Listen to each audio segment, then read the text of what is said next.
Yeah, yes, I'm here. Yeah. So it's actually 7:31 by now. Just a few more people are getting inside. We'll wait for 5 more minutes maximum. Yes, no problem. No problem. Just wait for 7:35. We have to start because I will be taking class only for 1.5 to 2 hours. More than that, it will not be taken. Fine. Yeah. So I think there were a lot of traffic jam on all cities. That is what Friday. Fesi also told that this today there will be less people. Tomorrow there will be more and all. Fesi told. So everyone is mostly stuck in the traffic jam. Actually, Dr. Pramod was also. He just managed to reach there at 7:50. Because tomorrow being a lockdown day, I think that I don't know. Everybody, Fesi was telling he was taking 2 hours to reach from his clinic to house. From 7 only he reached. So today we'll be dealing with basically specimens. Specimens and instruments. See, whatever possible, madam. Specimen finishes, whatever instrument finishes. We will finish. Problem. We will not take more than 1.5 to 2 hours. So tomorrow we will continue. If needed, we will put it on Sunday also. If needed. That is what. If needed. And because today we will not be touching infertility, skull and pelvis, and drugs. Drugs. That will be tomorrow. The drugs is tomorrow, but I think infertility, skull and pelvis, and NST will be doing it as another session. Another session. Later. Tomorrow, instruments, rest of the instruments, contraception and drugs. Tomorrow will be. And drugs tomorrow, yes.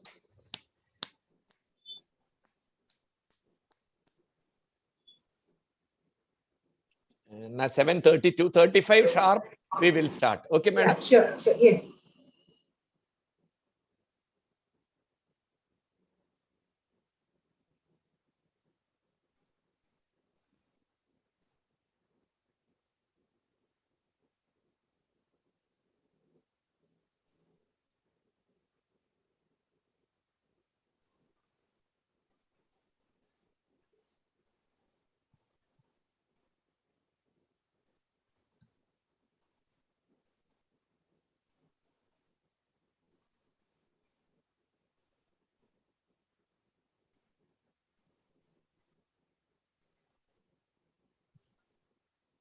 So once I start the class, I cannot see who is joining. So you make them join. Okay, madam? Yeah, of course. Yes. No problem. I'll be dealing with all that. So I will not be, because it will come on my screen, but I will not touch it. You make them join. No problem. And I'll also be asking them to, I hope you will be managing the chat box, Dr. Aswath. If you'll be looking into the answers, or you need a help from anyone to tell what is coming up, or any doubts or anything coming in the chat box. Chat box, we will take it at the end. I will be seeing in the chat box, but the chat box we will take it. If it needed, we will take it. No problem. I shall ask the pages. Anyway, whatever in the chat box, madam, take a screenshot and keep, so that tomorrow, if time doesn't permit, tomorrow I can first start 5 minutes. What are the doubts they have cleared, asked, and then we start the class. Okay, that's fine. So they will also get time to.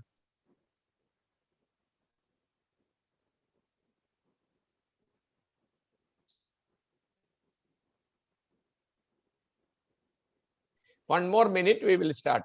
Madam. Yes, no problem.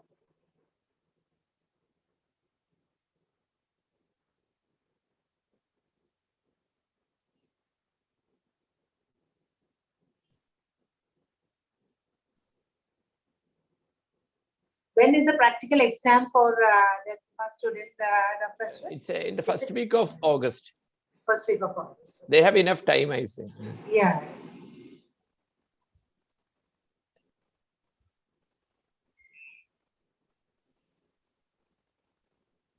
So we are starting, madam. Yes.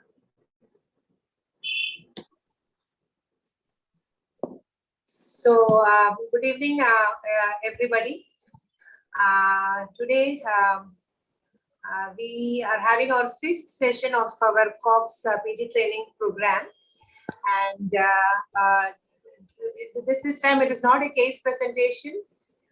We all know it is basically a discussion on specimens and obstetrics and gynecology in 2 days. Today it will be mostly about the instruments and the specimens, and tomorrow we'll be dealing with drugs in obstetrics and gynecology.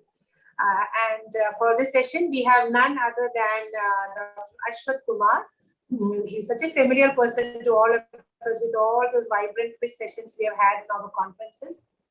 And we are missing all that because of our COVID pandemic. So today, in case you don't know him, many of the new postgraduates in this group, Dr. Aswath is the professor in obstetrics and gynecology at Jubilee Mission Medical College, Trichy. He was a past vice president of FOGSI in 2019, and he was also the FOGSI quiz committee chairperson in 2012 to 15.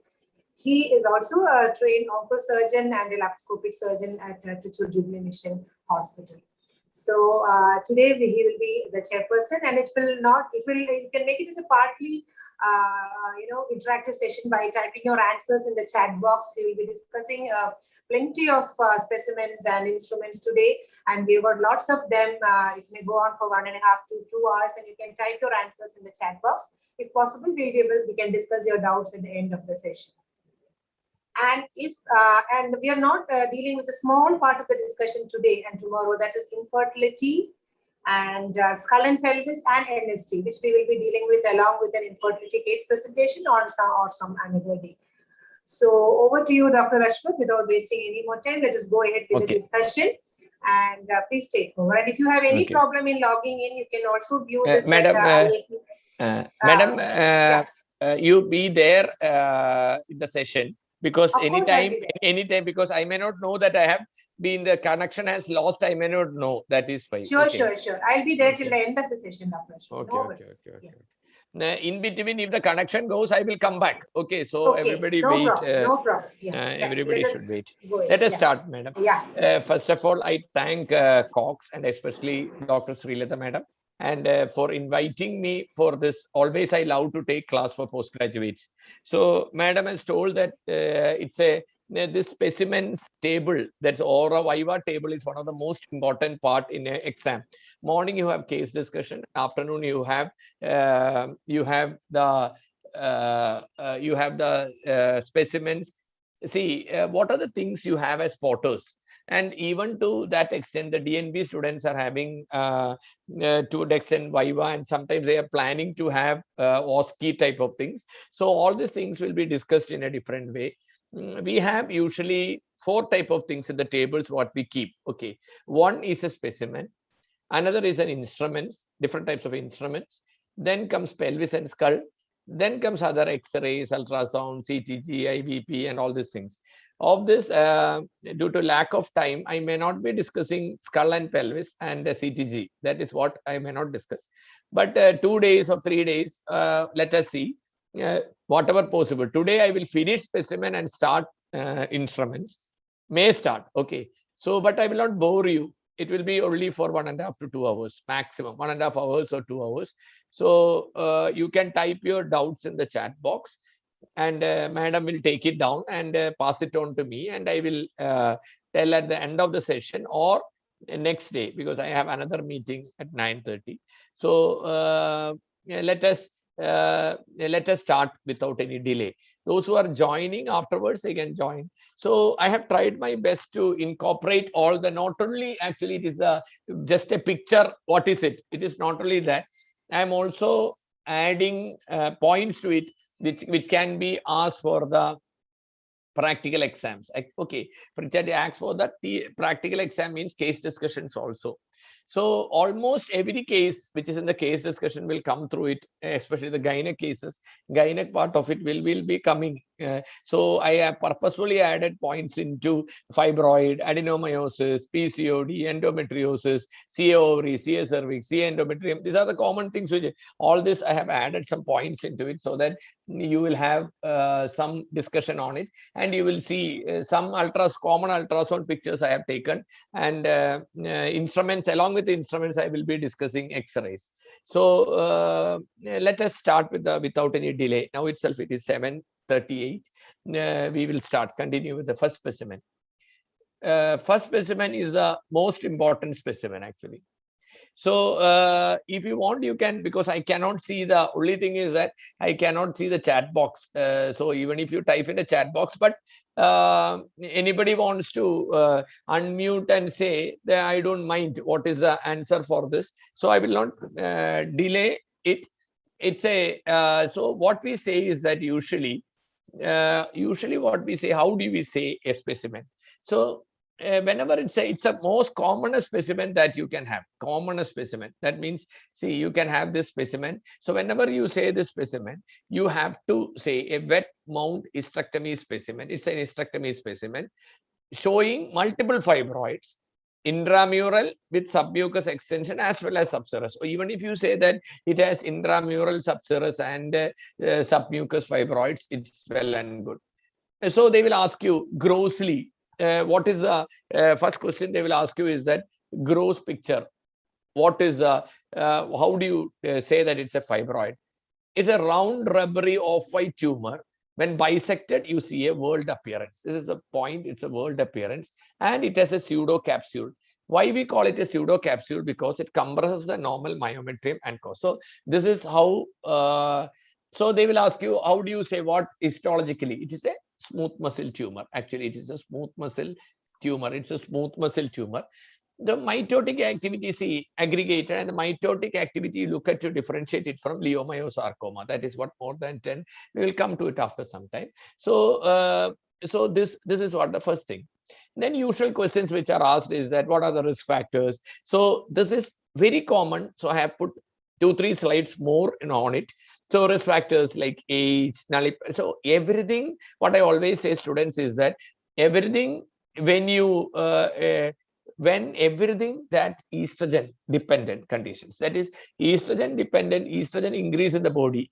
So whenever is a patient is a nulliparous patient, early menarche, late menopause, so in your mind you should keep that the diseases which are estrogen dependent, almost the risk factors are the same. So it will be adenomyosis, endometriosis, fibroid, benign, and endometrial carcinoma is see all these 4 conditions. So even if you have forgotten something, you can learn. And the treatment of most of these 3 benign conditions are the same. So inhibit estrogen. That is the principle behind the medical treatment. Okay. All these things you know. Please study this Figo classification. Okay, Figo classification. You would have. I know that many of you have theory, past theory, and the Figo classification, type 0, type 1, type 2, type 3, like that. What is it? So you know that pentangulated, then less than, more than 50% into the endometrial cavity, less than 50%. Then intramural, like that it goes inside. So that has to be that if they ask you, basically they will ask you one question is that till what Figo classification myoma you can do it hysteroscopically. So the answer is up to type 2. Type 1, type 2, type 1 up to 0 and type 1 is what we do, and type 2 up to type 2 you cannot do, maybe in a multiple sittings. Okay, so what are the symptoms? Then the common question, what are secondary changes? And the commonest being hyaline change, and all this are even in the undergraduate level question. Hyaline changes occurs, where it occurs, and where is the calcification occur. So hyaline changes in the center because blood supply is less to the center, and the calcification in the periphery, and all these things. Then another thing, less than 0.5% is the sarcomatous change. They will ask you. Then they will ask you, how do you know that this is a sarcomatous change in a fibroid? So you all know how to say that sarcomatous change, a sudden increase in size, sudden change in the menstrual pattern suddenly comes, the fibroid becomes painful, and there is a sudden enlargement of a fibroid when you are following up. These are the 4 points. When 1, 2, 3, 4 points, you have to say that, okay, you can say it's a but sarcomatous change in histologically, that we say about the mitotic activity and necrosis. These are the 2 features. Okay. Now coming to what are the other things? See, it's an hysterectomy specimen. So they will ask you, what was the indication to do hysterectomy? You could have done only myomectomy. So you say that, okay, this large fibroids, this patient may have completed the. So always I will tell you that when you are shown the specimen, and when they are asking about the specimen, you don't say something other than unrelated things. So they are asking, in this case, why hysterectomy was done, not that you can do myomectomy. So in this case, you say that the patient may have, we don't know the history of the patient. So patient may have completed her family, or she is in the late reproductive age, then the myomectomy is contraindicated for some reason. Patient's general condition doesn't permit myomectomy, and associated pathologies are there. PID, endometriosis, suspected carcinoma, or endometrial carcinoma is suspected, or if there is a large cervical fibroid, certain cases which may not be able to do a myomectomy, that are the indications for hysterectomy. So that is one important point. Then see, whenever it's a specimen, another point is they will ask about what are the preoperative counseling or a concern and whatever things you have to do before a myomectomy. So you are going to do a myomectomy, you have to know that what are the things you have to. Then you say that, okay, in myomectomies, ideally, you have to take history for hysterectomy, you have to arrange blood, you have to see persistence of symptoms even after myomectomy, maybe there are adhesions, and even you say the very small fibroids may not be detected and it can recur. So in case of infertility, even if you are doing, you should not give any guarantee of. So these are 1, 2, 3, 4 the examiner. These questions can be asked in a fibroid case also. Why in detail all these things are told is that fibroid is a very common case, and that is why I took fibroid as the first specimen. Then the very common question asked, how do you decrease blood loss? We all know inject vasopressin. So it is classically in laparoscopic myomectomy. So they will immediately ask you, what is the dose of? So 20 units in 200 ml. That is what is, and you take only up to the blanching. You don't have to inject the 200 ml completely. So 20 units in 200 ml, 1/10 of the solution is what is injected. Then they can say bone is myomective clamp. You can apply a tourniquet around, and timing of the surgery we plan according to the post-menstrual phase. So this is how you say 1, 2, 3, 4. This is how you say, and that is what I asked. When will you do a hysteroscopic myomectomy? So see, I told you grade 0, grade 1, and grade 2 with difficulty or in multiple settings. So this is how you do hysterectomy, or you do myomectomy. So these are some of the common questions asked. Then see, we do ultrasound, or a 3D ultrasound is more than enough, but sometimes the examiner may ask you, will you go for MRI? Okay, when MRI, the most important is that you can differentiate classically between adenomyosis. Then you can, when there is multiple fibroids, that is important, multiple fibroids. When there is multiple fibroids, you want to know all the fibroids in whichever location it is. Something like when you are doing for a infertility patient and all, we want to remove, if it is very small fibroids, but the fibroid indenting the junctional zone is what, if there is no submucous is there, you have to remove it. Junctional zone is there, you have to remove it. So you have to, that is what.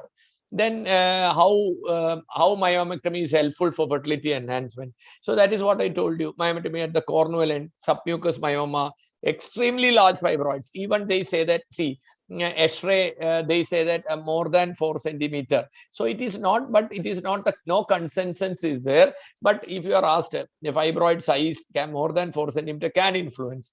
So whenever locally hypergestion, local hyperplasia, all these things are there. Other theories behind removing a fibroid in a, so they ask you, infertility patient, you remove the fibroid or not.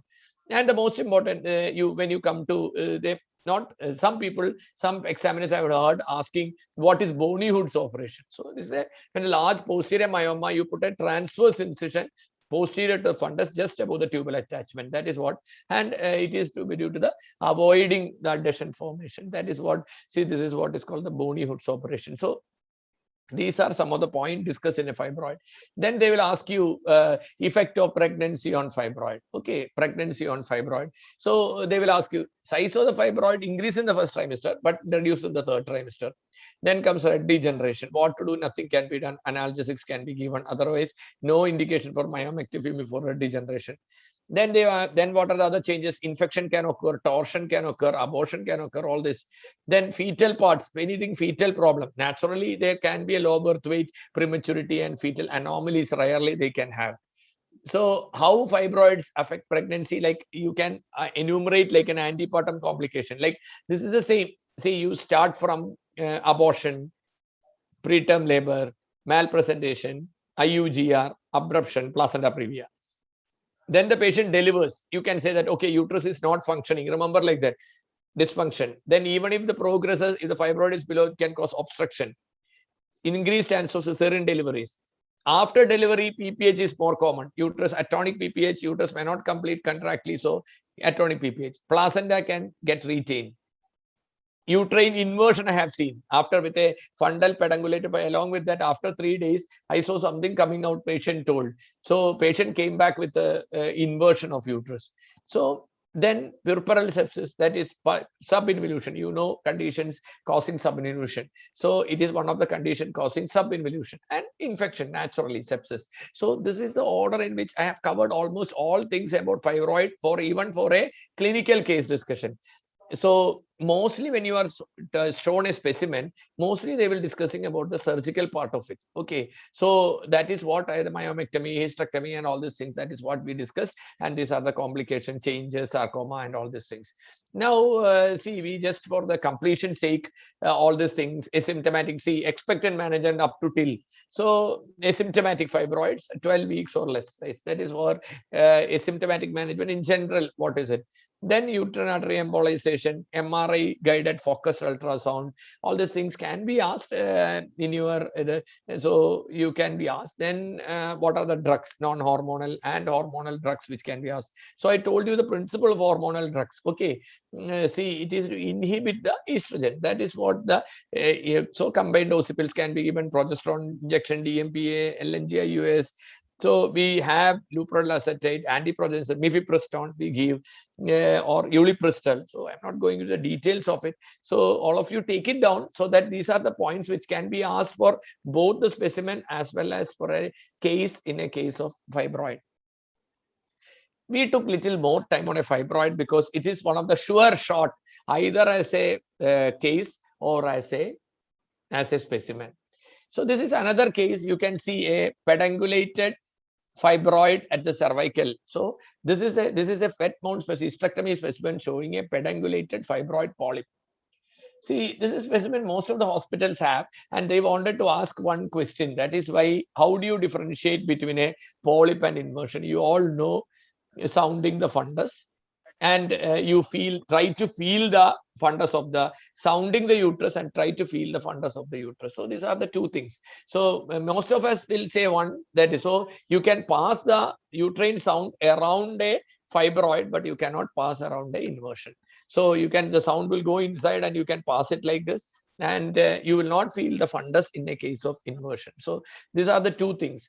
Then this fibroid polyp, whenever is a polyp is there, how do you do a cervical, such a polyp you are seeing? So what you do is that nothing, it is a, see, you can take the patient, you can do it in OPD also, but it will be very painful. So so what you do is that you turn all the polyp and you turn continuously in one direction continuously.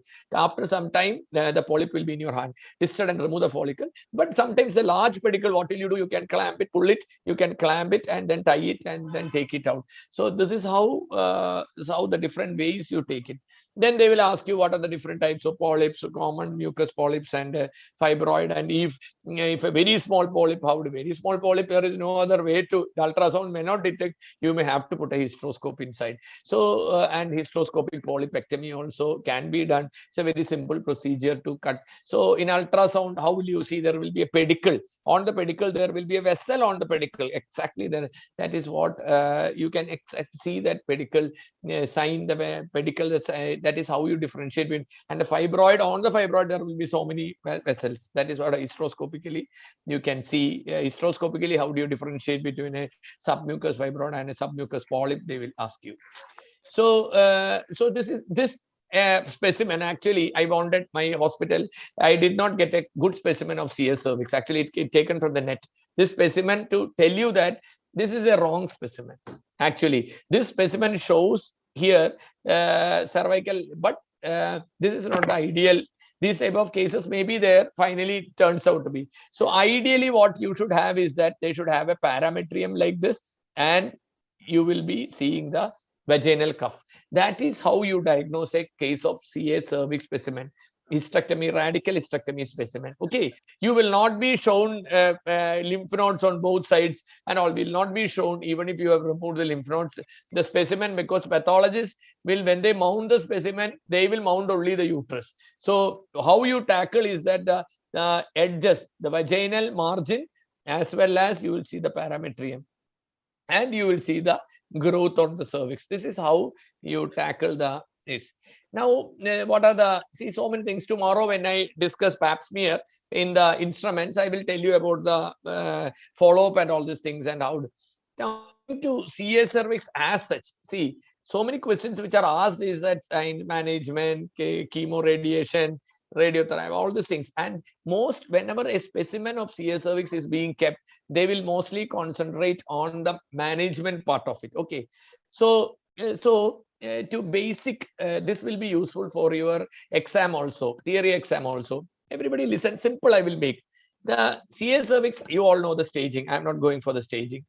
So CA cervix staging, when it's a stage, when you come to managing, make it very simple. You say that, okay, it's an early stage carcinoma or a locally advanced cancer.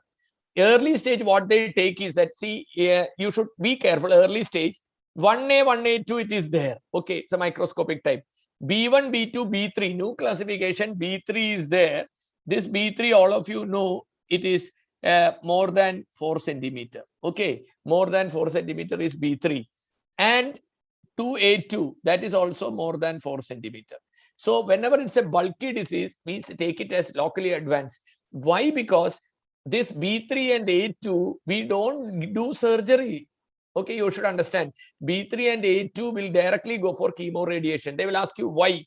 That is as simple is that we don't want a double modality of treatment. Okay, we would like to have only a single modality of treatment. That is what in the early stage, like we want to do either radiotherapy or surgery, right? Chemo radiation or surgery. We don't want to say do a good surgery and then do a chemotherapy. But in some cases we may have to do, but usually we don't like to do. Okay.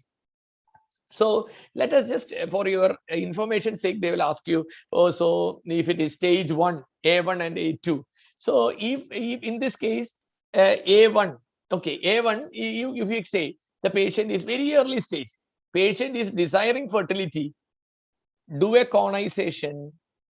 If LVSI is negative, she requires only follow-up and the conization will be the treatment. Okay, but this LVSI is very important in the management. Okay, very important in the management. So LVSI is positive and she wants to conserve, then you can go for radical trachelectomy.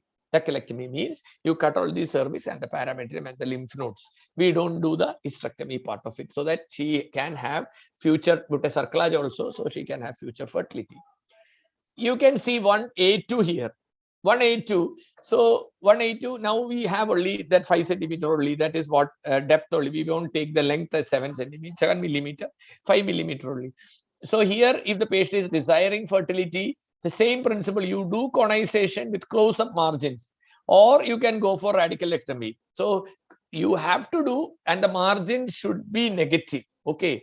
Otherwise, in A2, there is no role. But ideally, if you ask, better to do a radical trachelectomy.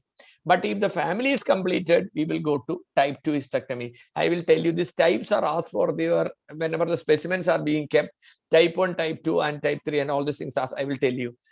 And here you should have one important thing is that, see, this LVSI positive, whenever it comes, it is an indication for pelvic lymphadenectomy. So LVSI, the importance of LVSI we told. Whenever there is an LVSI positive is there, whichever be the stage, it is an indication to remove the lymph nodes. Okay, so that is the important. So 1A2 is where we do type 2 hysterectomy.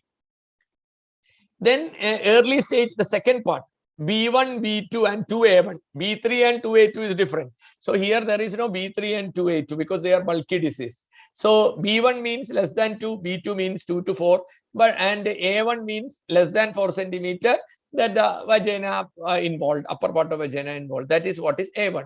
In these cases, 2A1 and B2, B1, see all these cases here, if the fertility will be a 1B1, we can go for radical trachelectomy. After that, you cannot go. So they will ask in your exam. So I'm not going into details. There's so much taken CA cervix and all. But for a name, just for an understanding sake, so you desiring fertility. So if the patient is desiring fertility, you can go for radical trachelectomy. Plus, I told you in these cases, lymph nodes has to be removed. So lymphadenectomy is not indicated only in the first stage here when it is LVSI negative. Otherwise, lymphadenectomy is a must in all the cases. Okay. Now you can see family completed, you are going for type 3. So indication for type 2 is only 1A2. About A2, 1A2 is only type 2. Otherwise, you have to go for type 3 hysterectomy. The family is completed. But from 1B2 onwards, that is 2 to 4 and 2A1, there is no role for trachelectomy. You have to go for hysterectomy. Okay. So you can, even in this case, you can go for radiotherapy, but most of the patients are young. That is why we prefer to do a type 3 hysterectomy in these cases of 1B2 and 2A. Then were the types of hysterectomy which is asked for the exams. Types of hysterectomy. Types of hysterectomy, when you take the types of hysterectomy, you can see here. Type 1 is an extrafacial removal of all cervical tissues around. Okay, that is what is called the type 1 hysterectomy. Okay, you should understand. Type 2, type 3. What is meant by type 2? Type 2 is modified radical hysterectomy. You listen to the word modified radical hysterectomy. Type 3 is equivalent to classic Wertheim's makes operation. These are the, so here what is happening? So everything medial to, you remember like this, everything medial to ureter that is being taken. So uterine artery is ligated medial, cut medial to parametrium, cut medial to ureter, and you have to have vaginal length of at least 2 centimeters. Okay, the same way when it goes to type 3, you have to dissect out the ureter from the parametrium. You take the full parametrium, uterosacral and transverse cervical till the pelvic wall. Okay, and uterine artery is ligated from its origin. So these are small things, and about 2 to 3 centimeters of the vagina has to be removed. So this is what is called the difference between a type 2 and type 3. So imagine the ureter. Medial to ureter is type 2 and lateral to ureter, that is when removed, is what is called a type 3. So please, all of you, type 4 and type 5 is not asked. Type 4 means ureter divided from the pubovesical ligament, superior vesical artery ligated, and upper 2/3 of the vagina is excised. Then type 5, then it goes to extended radical hysterectomy, where bladder and bowel is being dissected, and many times it has been excised. It goes to, then the word comes excenteration, anterior, posterior, total and all. So at your level, for your PG exam, they ask you type 2 and type 3. At least the basic difference you should know when you see a specimen. Okay. Now they will ask you, is there any new classification? So you all should say Coromora Classification, we know. See, it is same. It is almost similar actually. So type A, what do you mean by type A? Type A is something, type A is a minimal resection of the paracervix. That is when the extrafacial hysterectomy corresponds to type 1. So see, so type 1 is type A. That's a normal extrafacial hysterectomy, that is. Type B is actually type 2 hysterectomy. So here only one thing you should remember is that, see here, you can see here, it can be divided into B1 and B2. B1 without removal of the lateral paracervical lymph nodes or more than vaginal resection is not. That is what is called the B1 and B2. More important is here, type C. Now, which is what is called the nerve sparing hysterectomy. Hypogastric nerves are spared so that when the recovery becomes easy. So when I was doing oncology fellowship at that time, catheters were kept for 21 days. Now the catheter is kept for only 7 days. Reason is that we prefer to do a nerve sparing hysterectomy so the regain the function, bladder function and the sexual function and all these things early. So we don't compromise with those ways of all these patients are young patients. So that is the reason why we do nerve sparing hysterectomy. So they will ask you nerve sparing C1 and nerve without nerve preservation C2. So that is what. Then type D, last is the type 4 and 5. That is what D type is there. So type A corresponds to type 1. Type B corresponds to type 2. Type C corresponds to type 3. So this is nothing. Only you remember C1, C2 and B1, B2 is there. Okay. This is how a difference between a radical hysterectomy and the other hysterectomy is written. Here you can see this is the type 2 hysterectomy. And when the whole parametrium is removed, that is what is called the type 3 hysterectomy. Then also the lymph node levels also they have made. So level 1, they say that internal and external iliac nodes are removed. Level 2, common iliac and presacral nodes are removed. Level 3, so here it comes, here is the inferior mesenteric artery. So if you are going above inferior mesenteric artery, it is the type 4. And if you are going below inferior mesenteric artery, it is the, sorry, type 4 is above and type 3 is below. So 3 is here, 4 is here. So inframesenteric and supramesenteric. So this is how you say that levels of lymph node dissection. And everybody here listen to this thing. Everybody, they will ask you, what is LAC trial? Okay, LACC trial, LAC trial. See, LAC trial is the most controversial trial which appeared. See, till 5-10 years back, we were all doing laparoscopic times. Okay, when the LAC trial it has come, they compared the outcome of open with laparoscopy. Okay, they found that minimally invasive patients, everything was mortality. That means the laparoscopy was not as good as laparotomy. This was what the LAC trial. So everybody learned what is a LAC trial, and the LAC trial results showed that open laparotomy or radical open case are more better results than laparoscopy. But the laparoscopy doing people say different things. It was not studied properly and all these things. It was studied from people who are doing less cases in laparoscopy and all these things. Their arguments are there, but as such the LAC trial stands for the time being. If you are asked which is better, so you say that laparotomy is better. So they will ask you why. Let's say according to LAC trial, laparotomy is better than laparoscopy. Then last one slide about CS cervix management. Then you coming to locally, the early stage we finished. We are coming to the early stage itself. We are coming to, I told you, early stage we told.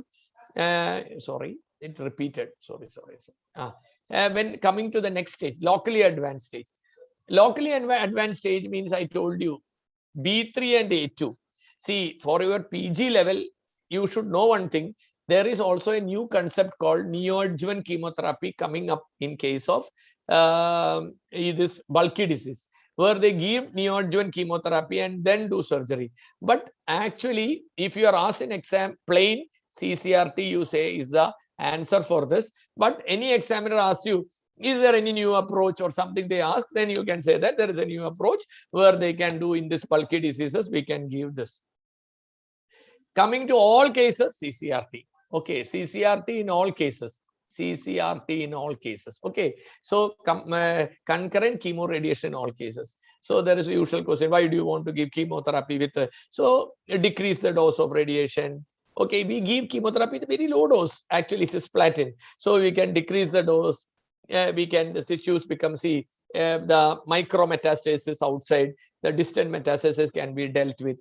Okay, these are, and the tissue damage of radiotherapy can be minimized. Okay, so it is not, radiotherapy is, you may think that there are so many complications for radiotherapy also.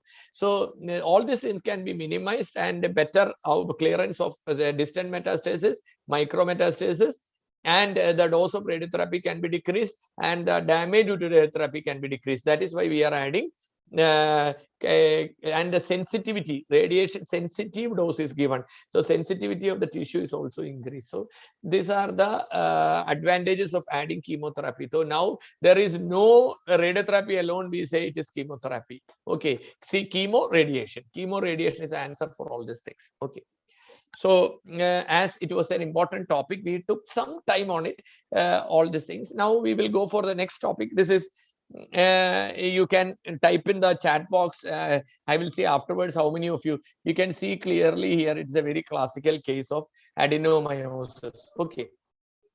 They will ask you, how did you identify? So wet bound specimen, hysterectomy specimen showing adenomyosis on the posterior wall of the uterus or anterior wall, posterior wall. To say it is very difficult. unless you should see the bladder fold. Otherwise, it is so difficult to say that. So, if you cannot identify anterior and posterior, plainly say that. So then they will ask you, how do you identify? Then you can say that the bladder fold up and all these things in the anterior UV fold, that you can see if then it's an anterior. So from a specimen, it is very difficult to say it's an anterior or a posterior session. So there you say that, okay, how do you grossly look like? So before cutting it, uterus will be enlarged. Usually it may not more than 12 weeks. That is what, when in a practical exam, you say, how do you differentiate clinically between a adenomyosis and a fibroid? If you have a mass of 16-20 weeks, probably it is not a fibroid. Probably it is not an adenomyosis. Okay, it's not an adenomyosis. Then you say smooth enlargement. Okay, smooth enlarged. Maybe sometimes it may be tender also. Smooth enlargement, and sometimes it may be tender also. Okay, so these are some of the findings which we say. Okay, and then it will be mobile. Smooth, there will not be irregularities, so multiple fibroids can have, but small fibroids usually uterus may become smooth also. So it is very difficult to say exactly by a clinical examination. When you cut surface, spongy with trabecular appearance with presence of focal areas of hemorrhage, minimal hemorrhage as ectopic cell originate from the basal cell, where proliferative and secretory changes not so obvious as superficial layer. So that is the reason. But you can have areas of focal areas of holes, small holes you will see. One thing you have to learn is that this Musa classification, Musa criteria, I know that all of you have learned during your exam, most of your exam going students. So just type it, that all the asymmetric thickening cysts, then you have echogenic endometrial lines and buds, translesional vascularity, irregular junctional zone, and interrupted junctional zone. One of the most important thing what you should understand is the junctional zone. So the junctional zone involvement is considered to be one of the most important. You can see the junctional zone, interrupted junctional zone. You can see the irregular junctional zone. So they can be cyst, islands, fan-shaped. See here, some people used to say it's a sundry appearance in ultrasound. So all these things, the junctional zone is the most important word when you say adenomyosis. So you can say the junctional zone involvement is there. That is what ultrasound also we can have. So many risk factors are all the same. See, treatment is all the same.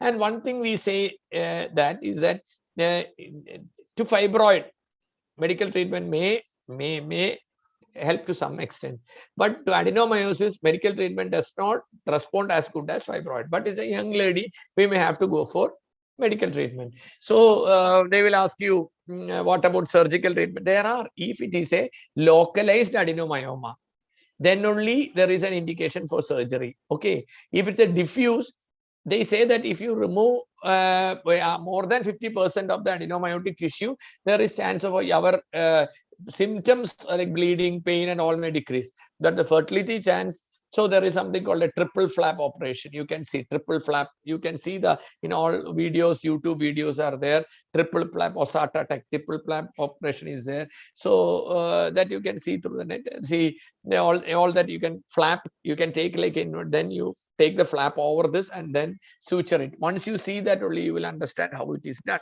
It can be done laparoscopically and open method. So there are different things you have to, but adenomyosis, you ask fibroid also, you have to counsel the patient that there is high chance of recurrence. And the fertility also, it is very much compromised in a case of adenomyosis. So many things, and hysterectomy is the final treatment for adenomyosis. So these are the different things which are asked for the, so please remember about this Musa criteria, please. That is one thing which will be asked by the examiner. It is because something new, so they will ask you. Rest of the thing is almost similar, and they will ask you how it looks like. How did you find that it is a case of adenomyosis? This is with a fibroid on one side and adenomyosis on the other side. So a specimen having fibroid and adenomyosis. So you have the shape. So when you, how do you focal adenomyosis from fibroid? How do you differentiate?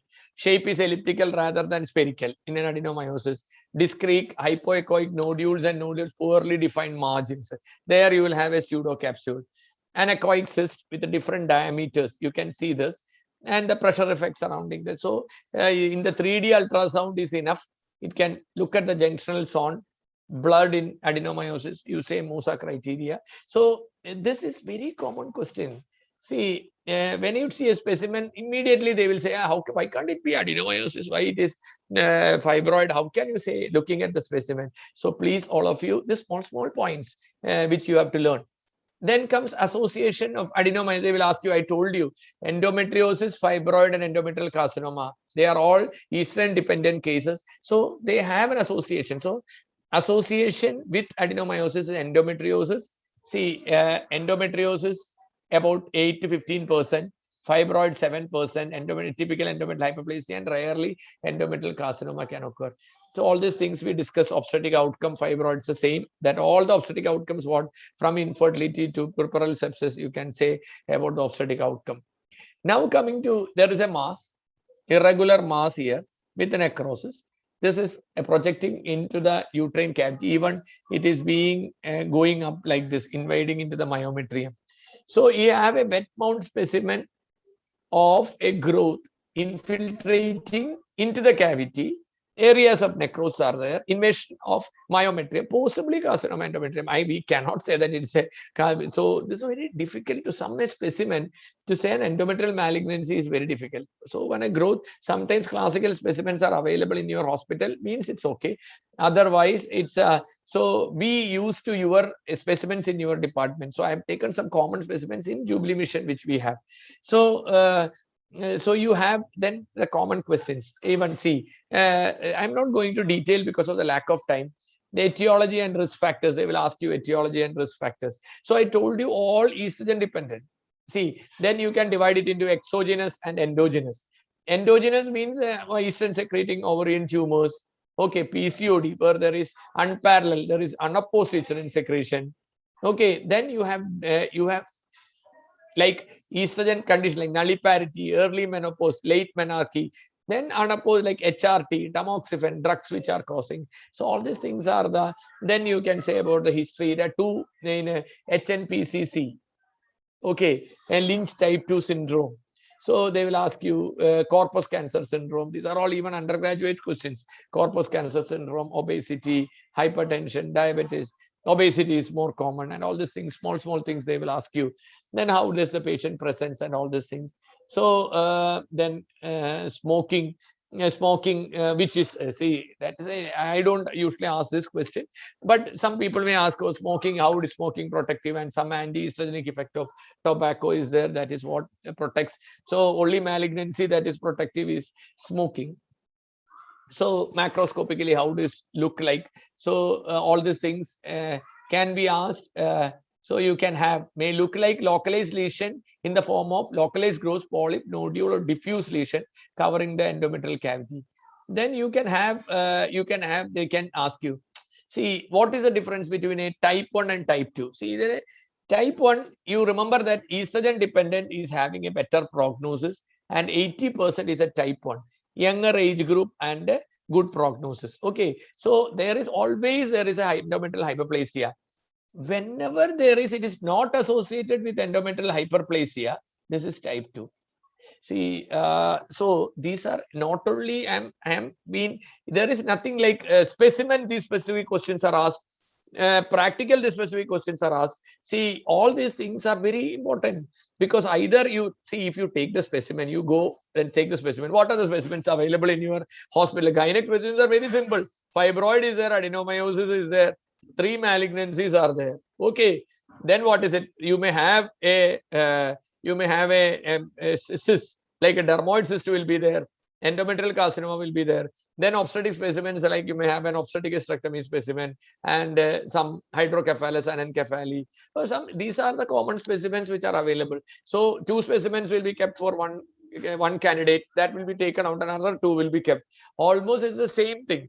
But these are the questions which can ask for your endometrial malignancy case also. You will, these are questions which are asked. So only one thing, estrogen dependent, young age, high endometrial hyperplasia, good prognosis. That is what is a type 1, and other is a type 2.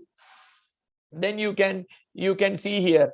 You can see here, if you see this, you can see the you can see spread, and you can see that the management part of it also. See, here it is together. If you say stage 1 A, that is less than, see here, if it is grade 1, okay, grade 1 and grade 2, just an extrafacial hysterectomy may be enough. Okay, grade 3 onwards, you may have to go for BSO, lymphadenectomy, and postoperative radiotherapy. So same thing, more than 50% invasion, then the same thing. It's the same. Surgery is the main stage of treatment for everybody. This chemotherapy is usually chemoradiation. What is given from stage 3 onwards only, it is given. So whenever that stage 3, all of you should know that 2 as only now cervical stromal invasion, and stage 3 you would have written the exam, so I don't have to C1 and C2. That's the same thing like in CS cervix also. C1 and C2, pelvic lymph node and paraortic lymph node metastasis is there. Only if you have, see, intra-abdominal spread, cytoreduction with the chemotherapy is there. So extra-abdominal spread is there. You don't have any palliative chemotherapy is the only role that you can have. Okay. Now, see, this was what an endometrial malignancy looks like. So many questions were there. So these are the things which can be asked. In general, I have given you an overview. Even tomorrow, I will tell you about the endometrial pipple. When I take, I will tell you about the endometrial hyperplasia and its management. Okay. So this is another, it's actually a polyp. It's a large fibroid polyp which has been cut into. So all the things which we learned, polyp, which has, and polyp and small polyp, hysteroscopy is needed, hysteroscopic polypectomy, whatever we have told. Now we come to another group of lesions, something related to ovary. So this is a large lesion. Ovary is folded, see, folded like this to take the specimen in a large jar.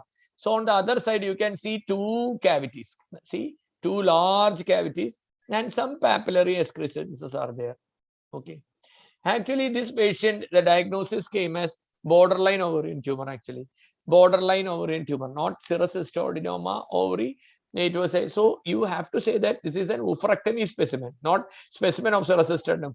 Oophorectomy specimen, probably showing, you say all these things, showing 2 cavities, small papillary projections. You can even say ovarian cystadenoma carcinoma also, no problem. Okay, carcinoma also no problem, but thin, only 2 locules are there, and you can say that is a large size. You can say it can be a borderline tumor. So some points which, if it is only a serous cystadenoma, first we will discuss one by one. If it is only a serous cystadenoma, you can imagine if it is papillary projections were not there, just 2 cavities are there. So there, what is a most common benign tumor, actually, most common benign tumor. So bilaterality also is there 20%. So you can have moderate size, spherical shape, and all these things, smooth surface, uniocular mostly. So they will ask you, mostly the mucinous tumors are multiloculated. So uniocular, there may be papillary, papillus type, and serous fluid, and some oma bodies may be may be seen in histological chance. Chance of malignancy, naturally, there may be a chance of malignancy of 25%, 10 to 15% having a borderline malignant potential. Now, all of you listen here. See, there is a common question asked in exam is borderline ovarian malignancy. See, when you say, how you say borderline, okay, they will tell that, okay, such a big tumor, we say that it's borderline. How do you differentiate? Clinically, to differentiate a borderline is almost impossible. I will tell you it can be with IOTA classification, that I will come to it after some time. But it is very difficult clinically to say it's a borderline or not. Only most important thing, a borderline tumor is presence of, see, this is the presence of epithelial budding, multi-layering, increased mitotic activity, presence of nuclear activity. All these things are features of towards malignancy from the adenoma. But the most important thing is absence of stromal invasion. So stromal invasion, whenever it is there, so you have to say that it is a invasive malignancy. To say to borderline, if you say in your exam, in an oral exam, that there is absence of stromal invasion, that is enough. That means that you know what is a borderline tumor. So another name is low malignant potential tumors. Incidence, you know that it's about 10 to 15% of the epithelial ovarian tumor. they will ask you what's the staging. Staging is the same. Staging is the same Figo staging. Okay. Stage of the disease in this is an independent prognosticator, nothing to do with. Relapse is 5% in stage 1, but the recurrence is 25%. The recurrence rate is very high. Then they will ask you, the prognosis depends upon the microinvasion. Okay. And invasive implants. You will see multiple implants. So in that, you say the stage 3B and all these things, but you will see that the implants are invasive or not. Only if the implants are invasive, they say that they require chemotherapy. Otherwise, if the implants are not invasive, there is no need of chemotherapy. Okay, so usually what they do is that ideally you remove uterus and ovaries and do an omentectomy. And in your exam, you should say lymphadenectomy not needed in a borderline. So if you are sending the, and the problem of borderline is that the frozen session is not conclusive. About 25 to 30% negative results will come, false negative. So that is why frozen for a borderline is very difficult. Even the pathologist will say. So you may have to do, if the patient has completed, better to do a total abdominal hysterectomy plus bilateral salpingo-oophorectomy. But if the patient is a young, you have to do only unilateral salpingo-oophorectomy, and patient should be informed that there is high chance of recurrence. Okay, so so there is a chance, you can see, if it's only 5% if you do a radical surgery, to 20 to 25% chance, almost 1/4 of the patient with a borderline ovarian tumor, if you have done only half surgery, it will, and naturally, when you are doing a laparoscopic surgery, however careful you are, when you take out such a big specimen, you will be spilling, and the recurrence rate and all these things are more naturally. So they will ask you. There are different ways they will ask you. Okay, there are certain terminologies they will ask you. What is ROCA, Roma, and all these things they will ask. ROCA is nothing. See, these are done in patients with a familial ovarian cancer, and high-risk cases, only there is role for ovarian cancer screening, where they will be doing it CA-125 regularly. Okay, yearly, you imagine. So the CA-125 is done, and so they calculate the risk of ovarian cancer calculation based on longitudinal CA-125 analysis. If it is not raising, it's remaining normal, okay, then no problem, nothing to do. You just have to regular CA-125, you do nothing to do. Intermediate, slightly raise intermediate between that line between the low, and then repeat CA-125, not yearly, you have to repeat it 3 monthly. If it is high, then you have to go for transvaginal sonography. That is what is called a ROCA. So ROCA involves mainly only CA-125. Now, what is Roma?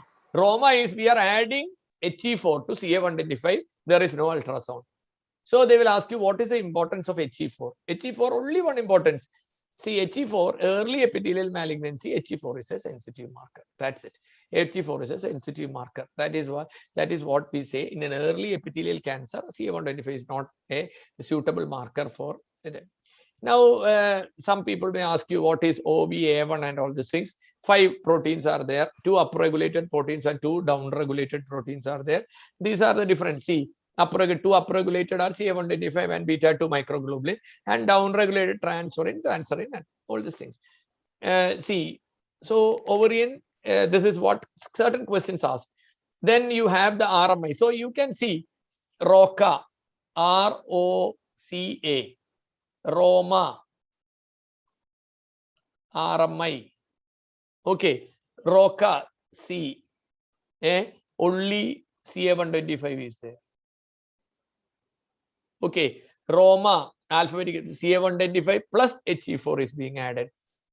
Then here you have the ultrasound. USG is being added to the USG is between added plus CA-125 plus USG, and the menopausal status. CA-125 plus USG and the menopausal status.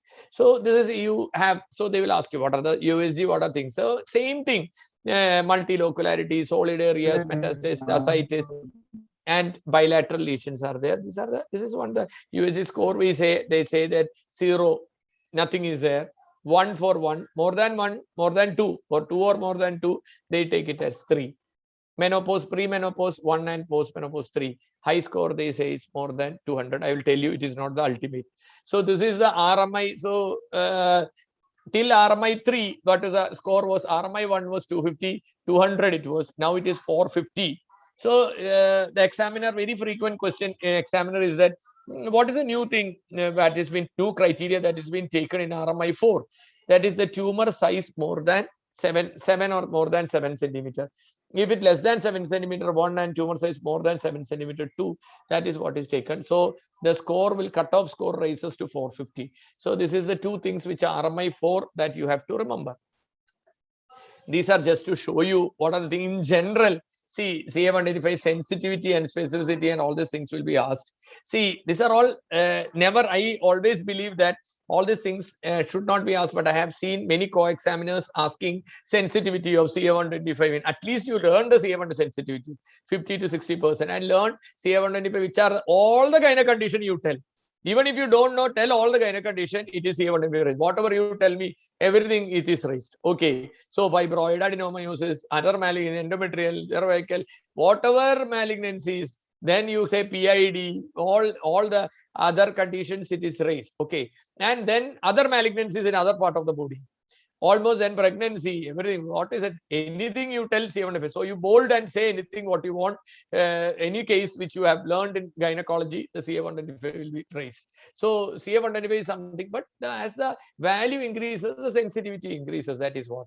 HE4 kind of sensitivity and specificity is increased by 95%. So that is human epididymis protein 4. That is the, if they will ask you if the full form of HE4. Then mucinous carcinoma, please learn this 72, 4 and 99. Okay, CEA, cysts in the mucinous cysts or the CEA can be used. Then BRCA1, BRCA2 sensitivity. These are some of the percentages that are asked for the exam. Please, students, these are, even if it, so I am not taking, see that today the class is not that, don't think that our sporters class is taken. No, nothing like that. I am covering almost questions what are asked for the exam, common questions which are asked for the exam. So I thought taking, then the trials, under trial, cancer, then they will ask you, have you heard about proteomics and all this? Proteomics you have heard, you have to say you have heard, and you can say about proteomics and cancer stem cells. These are the latest things. Then the rest things, Roma, Roca, Ova, and all these things which I told. Then they will ask you how do you see you are having an ovarian mass? This is a case discussion actually. Case, how do you take? So first you have to say adnexial mass is there. See, you can palpate and say that also adnexial mass. First thing what you have to do is that step 1 is it is ovarian or non-ovarian. Step 2 is USG pattern recognition, making it differentiate into simple hemorrhagic endometrial or other possibility of malignancy. Third is low risk or high risk. Okay, so evaluation with MRI and surgery, that is a follow-up. That is what we say. Now let us see the this is another important thing. See, categories divide into benign malignancy. B rules and M rules are other thing what is asked. So by heart B rules and M rules. It is very difficult. B rules and M rules. Okay, see, you have unimacular cyst, presence of solid components less than, largest component less than 0.7, acoustic shadowing, similar size less than 10 centimeter, and no blood flow is there. That is what is a benign. And then you have the malignant part. Okay, then we say that there is one more thing. What we say is that the blood flow, color Doppler, they say. Color Doppler, score 1 is no flow in the lesion, 2 minimal flow, 3 moderate flow, and highly vascular flow. Some examiner may ask, where are the things? Where you are seeing and all you will sell, but where you are seeing practically? Practically, you are looking at the 3 things: tumor wall, on the papillae, and peritumoral mass. These are questions which are asked. They may not ask you the formula for PI and RI and all. Then they will say that when will you say, okay, you said color Doppler. At least you should know when will you say in color Doppler you suspect malignancy. So be practical. Theory and mixed theory, you should know theory, but you have to become practical. So color flow scores more than 3. That is what the moderate flow on papillae, center of the tumor, and solid areas indicate. So more than 3, it should be there to indicate that there is a malignancy. So how do you interpret this color score? And you know the B and M rules. How do you interpret? So you tell to the examiner that, see, if there is one or more M features, without B features, benign features, one or more M features, you say it is malignant.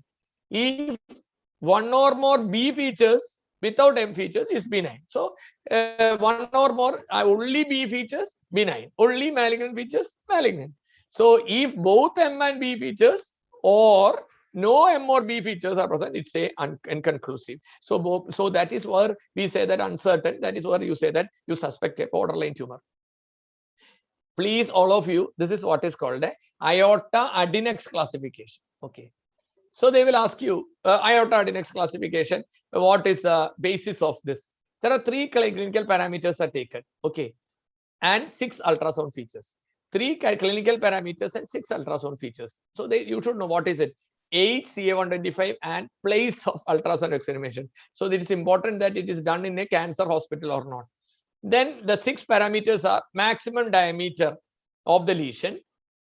In that solid, see, imagine maximum diameter, solid component, how much it is, solid component, how much it is. More than 10 locules are there. So size, solid component, how many locules are there, how many papillary projections are there, okay, number of papillary projections, acoustic shadowing, and ascites. So that also not simple. You remember like this, there is a large cyst, okay, solid area, cyst, you imagine, size of the cyst, solid area, number of locules, papillary projection size, acoustic shadowing, and finally the ascites. These are the 6 features. So based on this adnex model, you can say that this is the latest. I am not going into detail because I had a big presentation on ORADs previously. So some of your seniors would have heard last year. I had presented this ORADs many times. See, now this was the iota classification. Now the latest which has come is the ORADs. ORADs. See, this is the latest classification for all the malignancies. It is there. So PRADs, ORADs, and TRADs, everything. Like only the O means ovary. So this is a classification. This is a US classification, ultrasound based in US type. The other is the UK type of classification. Nothing much is there. So when you ORADs are divided into 1, 2, 3, 4, 5. 1 means a normal ovary. Okay, iota, it's a normal ovary. 2 means almost certainly benign. That is less than 1% chance of to become malignant. 3 means low risk of malignancy. 4, intermediate risk and high risk of malignancy. It's nice actually. If you report in the ORADs and all, you will be just so clear. Things are so clear. So what do you mean? A normal ovary is follicle should be there and defined as a simple cyst less than 3 centimeter or a corpus luteum less than. So corpus luteum and simple follicular cyst comes under this 1, ORADs 1. ORADs 2 means you see simple cysts more than 3 centimeter. Classical benign lesions, okay, and all the benign lesions, see, are coming under classical benign and non-simple uniocular cyst with a smooth layer. So that is how. So it takes time to explain to you. You understand that simple cyst less than 3 centimeter with follicle and corpus luteum, specifically 1. Other than corpus luteum, simple cyst and classical with comes under ORADs 2. Then there's a cyst more than 10 centimeter, but it's uniocular, or less than centimeter. Some areas of that the color score less than 1 to 3 or less than only 1. More than 3 should not say. Then it comes to 3. 4 means, see, more than 10 centimeter, and you have septum, papillary projection, all these things you have. 0 to 3 number of papillary projection, color score from that's 1 to 2, or smooth with color score 2 to 3. Then that is considered intermediate. And the last is a high score, where there are more than 4 papillary projections, color score 3 to more than 3. So it comes out. So this is how you differentiate ORADs, iota, and the same. All are the same. Okay. So this is how. This is a case of ovarian malignancy. This is a case of ovarian malignancy. You can see here. Here, how do you say? Here, the points which are bilateral, you will say in exam, multiloculated. Loculated, thick septa. Why they will ask you, how do you say that it's malignant? Thick septa. This is omentum that is shown. Omental deposits. Here, papillary projection, capsular rupture. So all these things are, see, she said that, okay, this is showing all these things. That is why I say that it is a case of carcinoma ovary. Okay, wet mount specimen of TAH BSO plus omentectomy showing all these things. So my diagnosis is carcinoma ovary. Okay, carcinoma ovary. So all these things, see here, I will tell you simple things which see naturally like the other endometrial malignancy. Here also 1A well differentiated is the only condition where you do TAH BSO plus omentectomy and leave the patient. All the other cases you have to give chemotherapy. So carboplatin, paclitaxel, 6 cycles, that is what you do. Now let us see what is, see there are two terminologies which you should understand actually. One is staging laparotomy and other is cytoreduction. So this is two things which is asked in your exam. See, there will be very practical questions asked in the exam. So one practice before itself, diagnosis itself, we told ultrasound and all these things, you have to confirm. So malignancy. So there you have to either get you don't have to have. See, one thing you should understand is that in ovarian malignancy, when you say that surgery is the primary treatment, surgery is the confirmation. Okay, you don't have to get a cytology report before surgery. But if you are planning for a neoadjuvant chemotherapy, you have to get a cytology report. So they will ask you what are the ways. Even an ascites is enough. Even ascitic tap and FNAC is enough. You don't have to have a biopsy. Okay, that is one point you should tell. So ascitic fluid cytology is positive itself, is you can send the patient for chemotherapy. So whenever you feel that you cannot do a surgery, then it comes a neoadjuvant chemotherapy is the pattern that is coming. Okay, so there is no role for. So there are two terminologies: staging laparotomy and staging. Staging means you see you have to take hysterectomy, BSO. You have to omentectomy, appendicectomy if needed, if it's a mucinous tumor, and you take samples from all the 6 sites like anterior to bladder, POD, anterior bladder, vesical peritoneum, pouch, 2 paracolic gutters, under surface of diaphragm, like that. See, you have to, then they will ask you, how do you take from under surface of diaphragm? You say cells can be, even you can take a biopsy, or a cells can be taken with a scrapings, with using even your IO spatula can be used to take scrapings from the under surface of diaphragm. Different types of surgeries are there. Then coming to cytoreductive surgery. See, neoadjuvant cytoreductive surgery is, you can do it before a neoadjuvant chemotherapy. You can do, but whenever you are going for a surgery, you should know that it's a optimal debulking should be done. Exam classical question: what is optimal debulking? You should not leave any macroscopic disease. Okay, or up to that less than 1 centimeter. If the examiner insists you, but you should tell, your answer should be, you should not leave any macroscopic disease. That should be the answer when your exam it is asked. So debulking cytoreductive surgery is if you go for debulking, so that is what optimal debulking is, what is told. Then you can have radical, ultra radical surgeries, which you can have. Whatever you do, disease should be completely removed. Otherwise, you go for neoadjuvant chemotherapy and go for interval cytoreduction. What do you mean by the word interval cytoreduction? Is that you give 3 cycles of chemotherapy, call the patient back, you evaluate doing an MRI and your examination, and you feel that no metastasis, everything has settled down, ascites has come down, it is operable completely, then you do and do TAH BSO. That's it. Okay, and then complete the 3 cycles of. Recently, I had a patient where 3 cycles were done. I examined, I understood that there were deposits on the small bowel, was not completely resolved. Again, I gave 3 cycles, completely resolved, and we did surgery. So this is how the surgery is being done. Now coming to certain points. See, there is another. We will see certain other cases. See, this is a case where you can see bilateral ovarian solid masses. Whenever you have a specimen of bilateral solid masses, you have mainly 2 diagnoses. One is a Krukenberg's tumor or a dysgerminoma.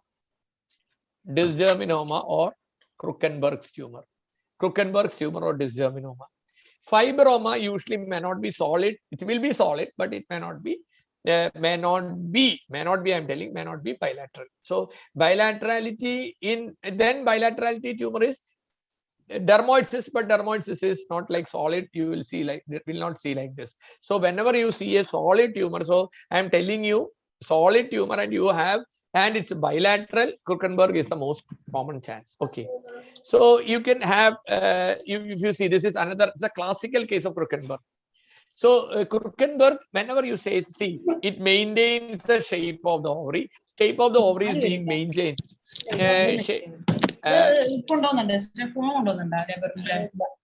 Somebody has on the, can you please, Jessica, who is Jessica? Mute, can you put you in mute? Mute, thank you. So, so you have, see, you can see here, you can see the, see, bilaterality is there. Maintain the shape. Ascites may not be there. Okay, ascites may not be there. The capsule will be intact. These are some of the features you say. Oh, capsule is intact. It maintains the shape of the ovary. Bilaterality. And another word is that lobulated. See, lobulated. Cut surface showing solid and cystic spaces of degeneration. So these are the features. How do you recognize a Krukenberg tumor? And signet ring cells and all these things are theory.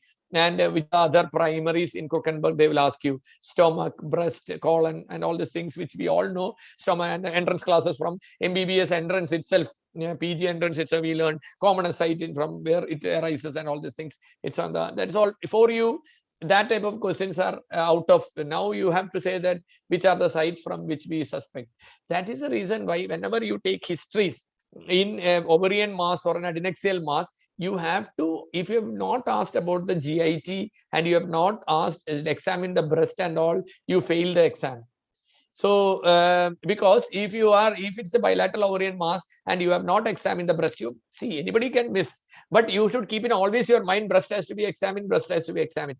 You are a male candidate, the missing becomes more chance in a male candidate.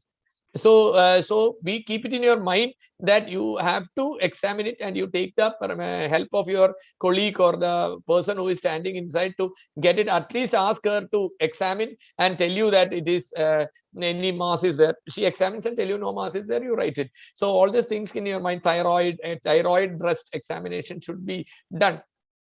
Now, when you ask that Krukenbergs, how do you manage? Simply, primary should be managed. That is important. And then you can, it's a surgery and chemotherapy. It's the same for the ovarian part of it. This is the other thing what I have told you.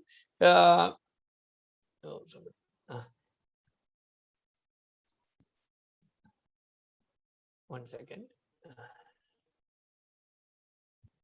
Okay, so you have, so you can see here, see, this is another mass, solid mass you can see here. This is what is a dysgerminoma. So you can see, I will show you the difference between a Krukenberg. This is what Krukenberg looks like, lobulated appearance with cystic and cystic spaces inside. See, see this here you can see a solid tumor like this. This is also looks like a solid lobulated tumor, gross appearance, solid with rubbery consistency, grayish to pink with creamy color. Microscopically large polyhedral clear cells resembling primordial germ cells. That is what identical to seminoma. These are some of the features of the dysgerminoma. So you will know that dysgerminoma more this Y karyotype, testicular feminization syndrome and all. See, whenever there is a Y type karyotype, Y is there, Y part is there, there's high chance for dysgerminoma. And you know, LDH, placental alkaline phosphatase, beta HCG, all these things you know. And all these germ cell tumors, whichever be the germ cell tumor, if you take, it's a fertility sparing surgery.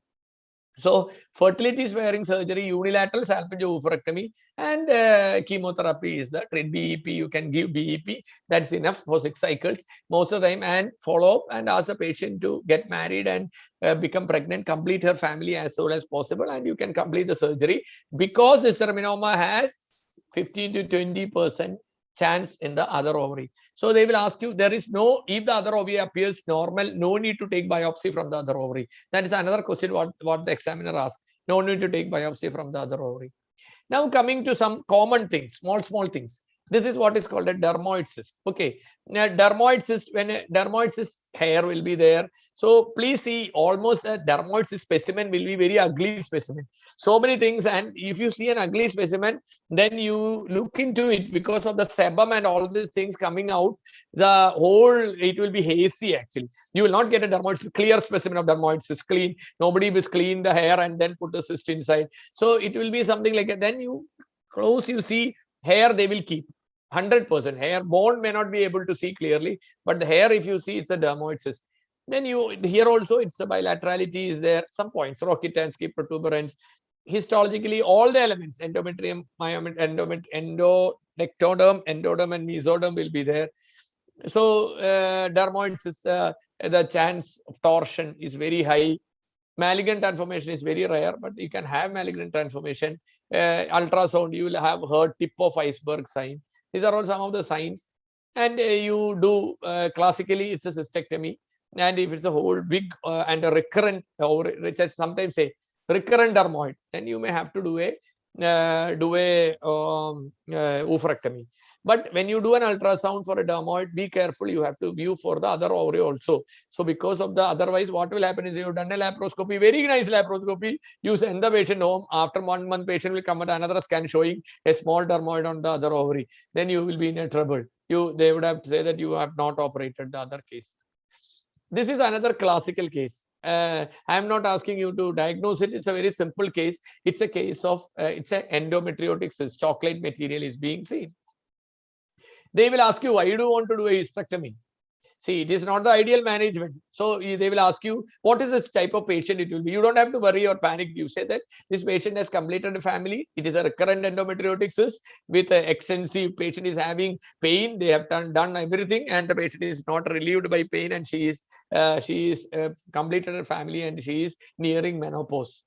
So this is where we do a is. Otherwise, there is no hysterectomy specimen. You will not see. You will see only the chocolate cyst with the chocolate color material. This specimen may not be. This is not a usual specimen of endometriosis that you see. And see, all of you should understand one thing. Hello. Okay. See, when you come to some facts, I wanted to tell you some facts which are asked in exam when there is a endometrium. This will not, you will get in your textbooks. That is what.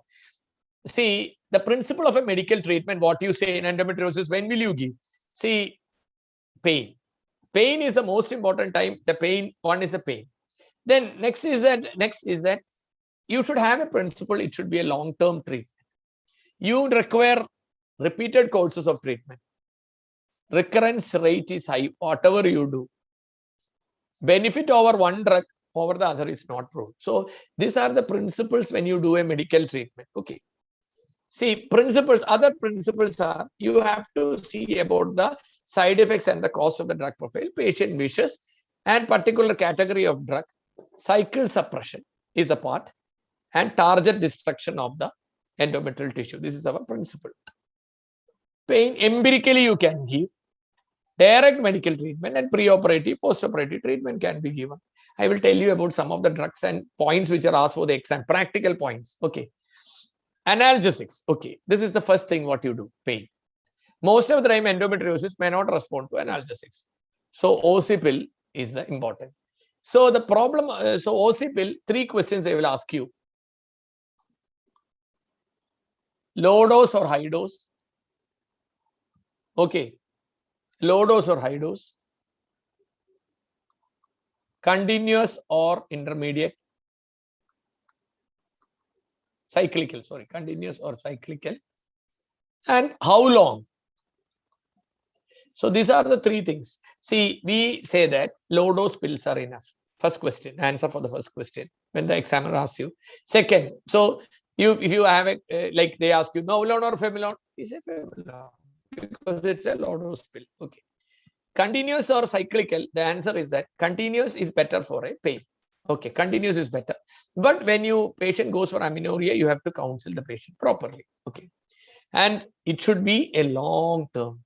So there is nothing like 3 months you give or 6 months you give, that is enough. Endometriosis is a disease, long-term disease. So you have to, it will recur if you stop. So it cannot be predicted. And the problem of there is something called, you should know, something called adolescent endometriosis, which cannot be detected. You want to do long-term therapy. If it is a non-pelvic pain, it's a continuous pelvic pain. Okay, no, cyclical occipit can be given.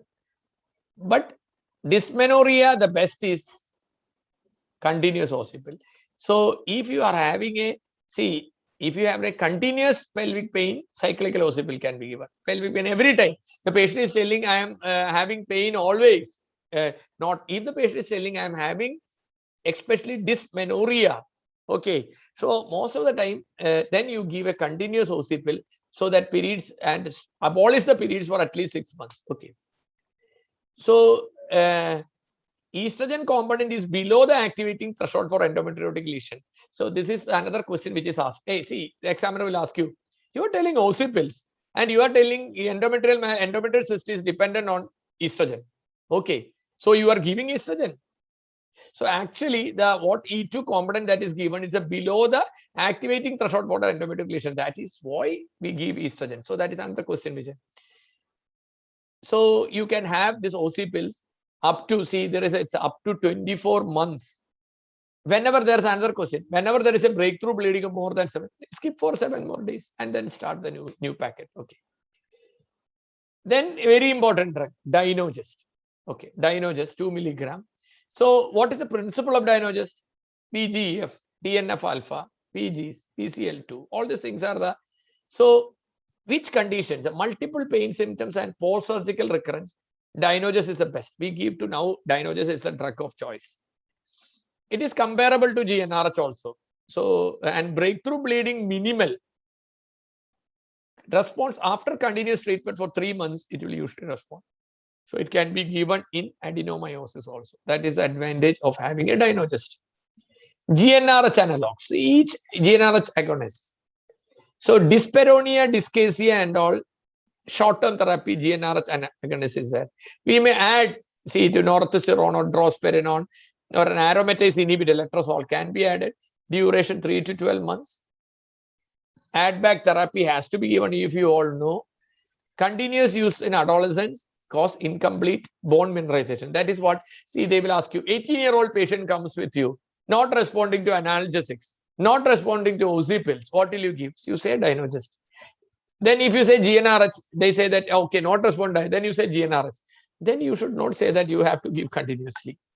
Maximum 2 to 3 doses, they will stop, say, otherwise it will cause incomplete bone mineralization. DMPA, comparable DMPA, prolonged resumption of, the problem is that prolonged resumption of ovulation. That is the problem. Ideal for DMPA, whom we give is that ideal for a post-hysterectomy patient with residual disease. So certain, everything has some point. They will ask you, so you should know all this. Aromatase inhibitors. And letrozole can be given 2.5 continuously for 3 months. It will create, you should know, what is the complication? It will create large cysts. It will jump out of the feedback and it will create large cysts. So that is why whenever you are giving in a long term, you have to combine it with the occipits and progesterones. So see, theory exam and practical exams are entirely different.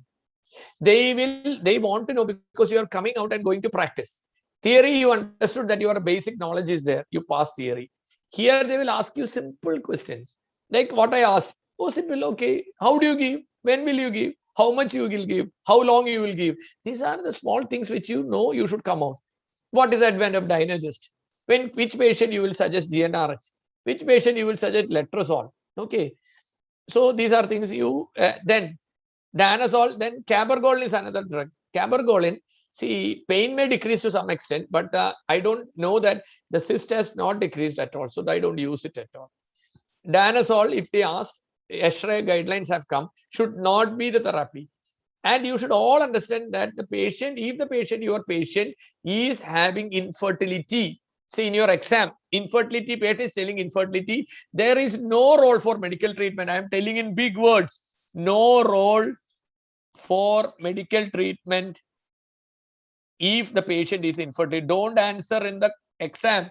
Please telling that, okay, I will give 3 cycles of dinosol and this, that. And see, if the patient is complaining of infertility, there are only 2 ways. Either you have to go for surgery or you send the patient for IVF. There is no role for medical treatment. Decrease the size of the cyst and then go for nothing. You have to proceed for either of these things.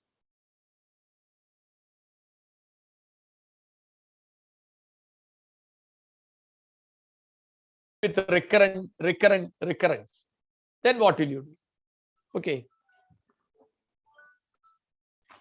Okay, it's 9 o'clock. So we will move a little fast, otherwise we will not be able to finish. So recurrent endometriosis, see, the problem is that I want to teach you so many things. That is the problem.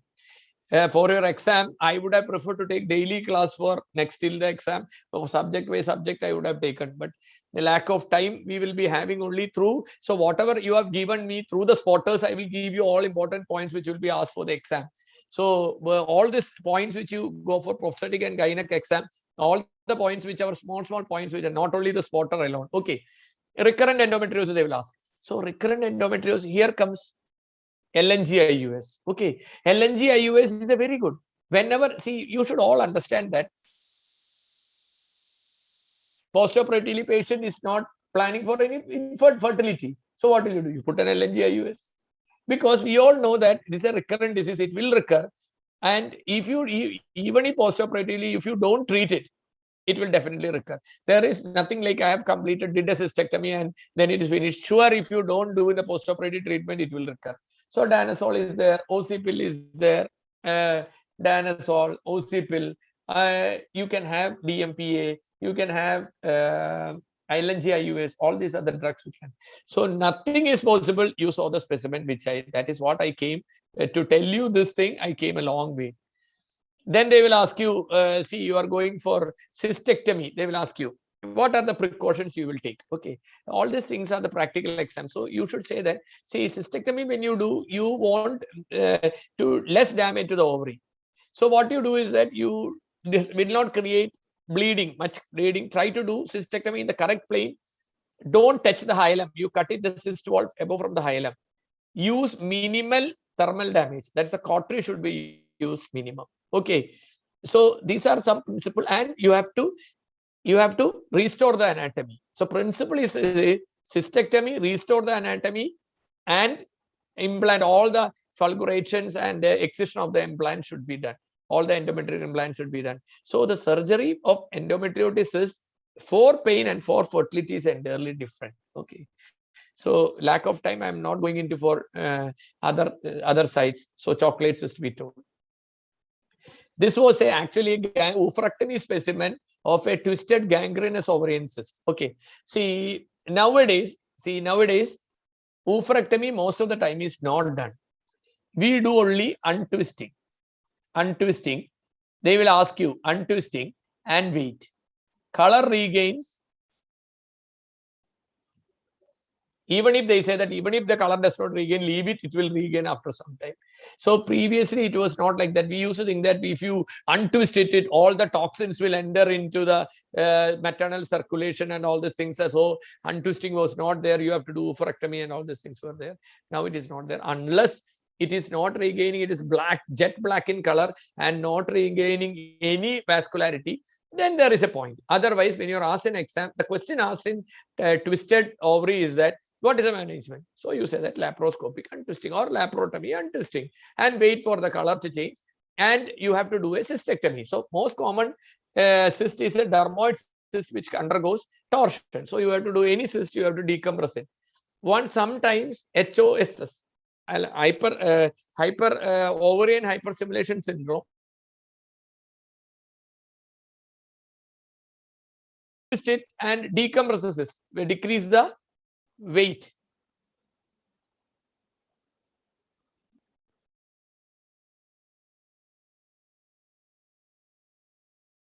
Hello. Hello. Hello. Are you hearing me? Yeah, we can hear you, but your slide sharing has stopped. Okay. I will share once more. Sorry. Okay. So the next point is that this is what you see. vesicular mole. Actually, in this bottle, there was a baby also. That is why it is a case of partial mole. So they will ask you all these points, which are, you can take a picture of this slide.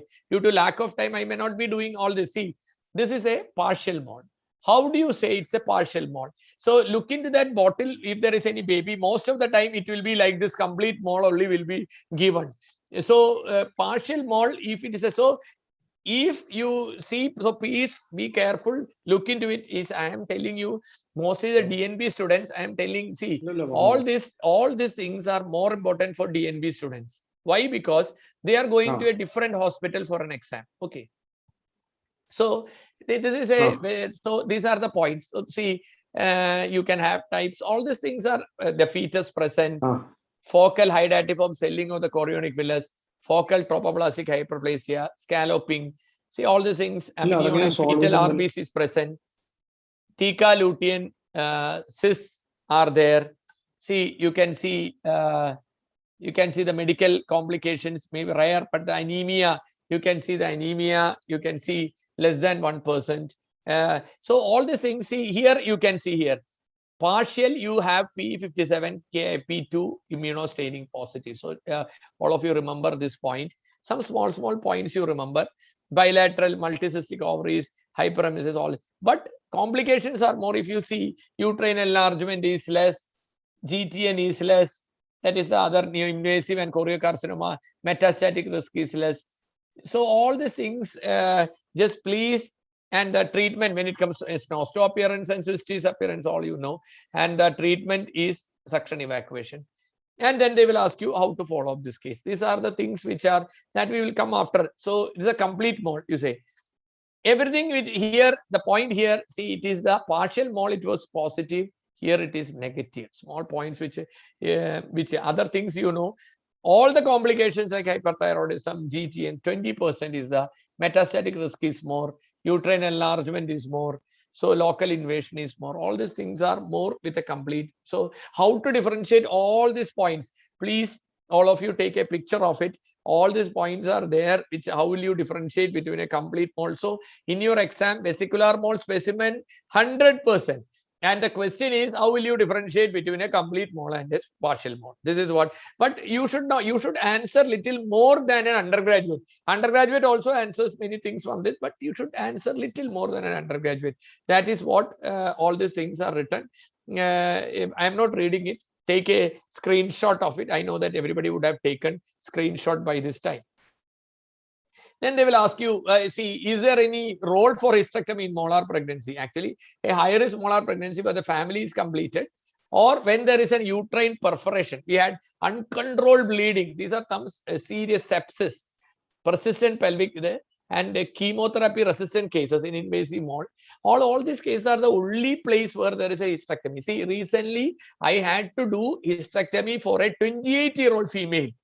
Came with, she was a hemoglobin when she came was 4 grams. Severe bleeding. Severe bleeding is severe bleeding.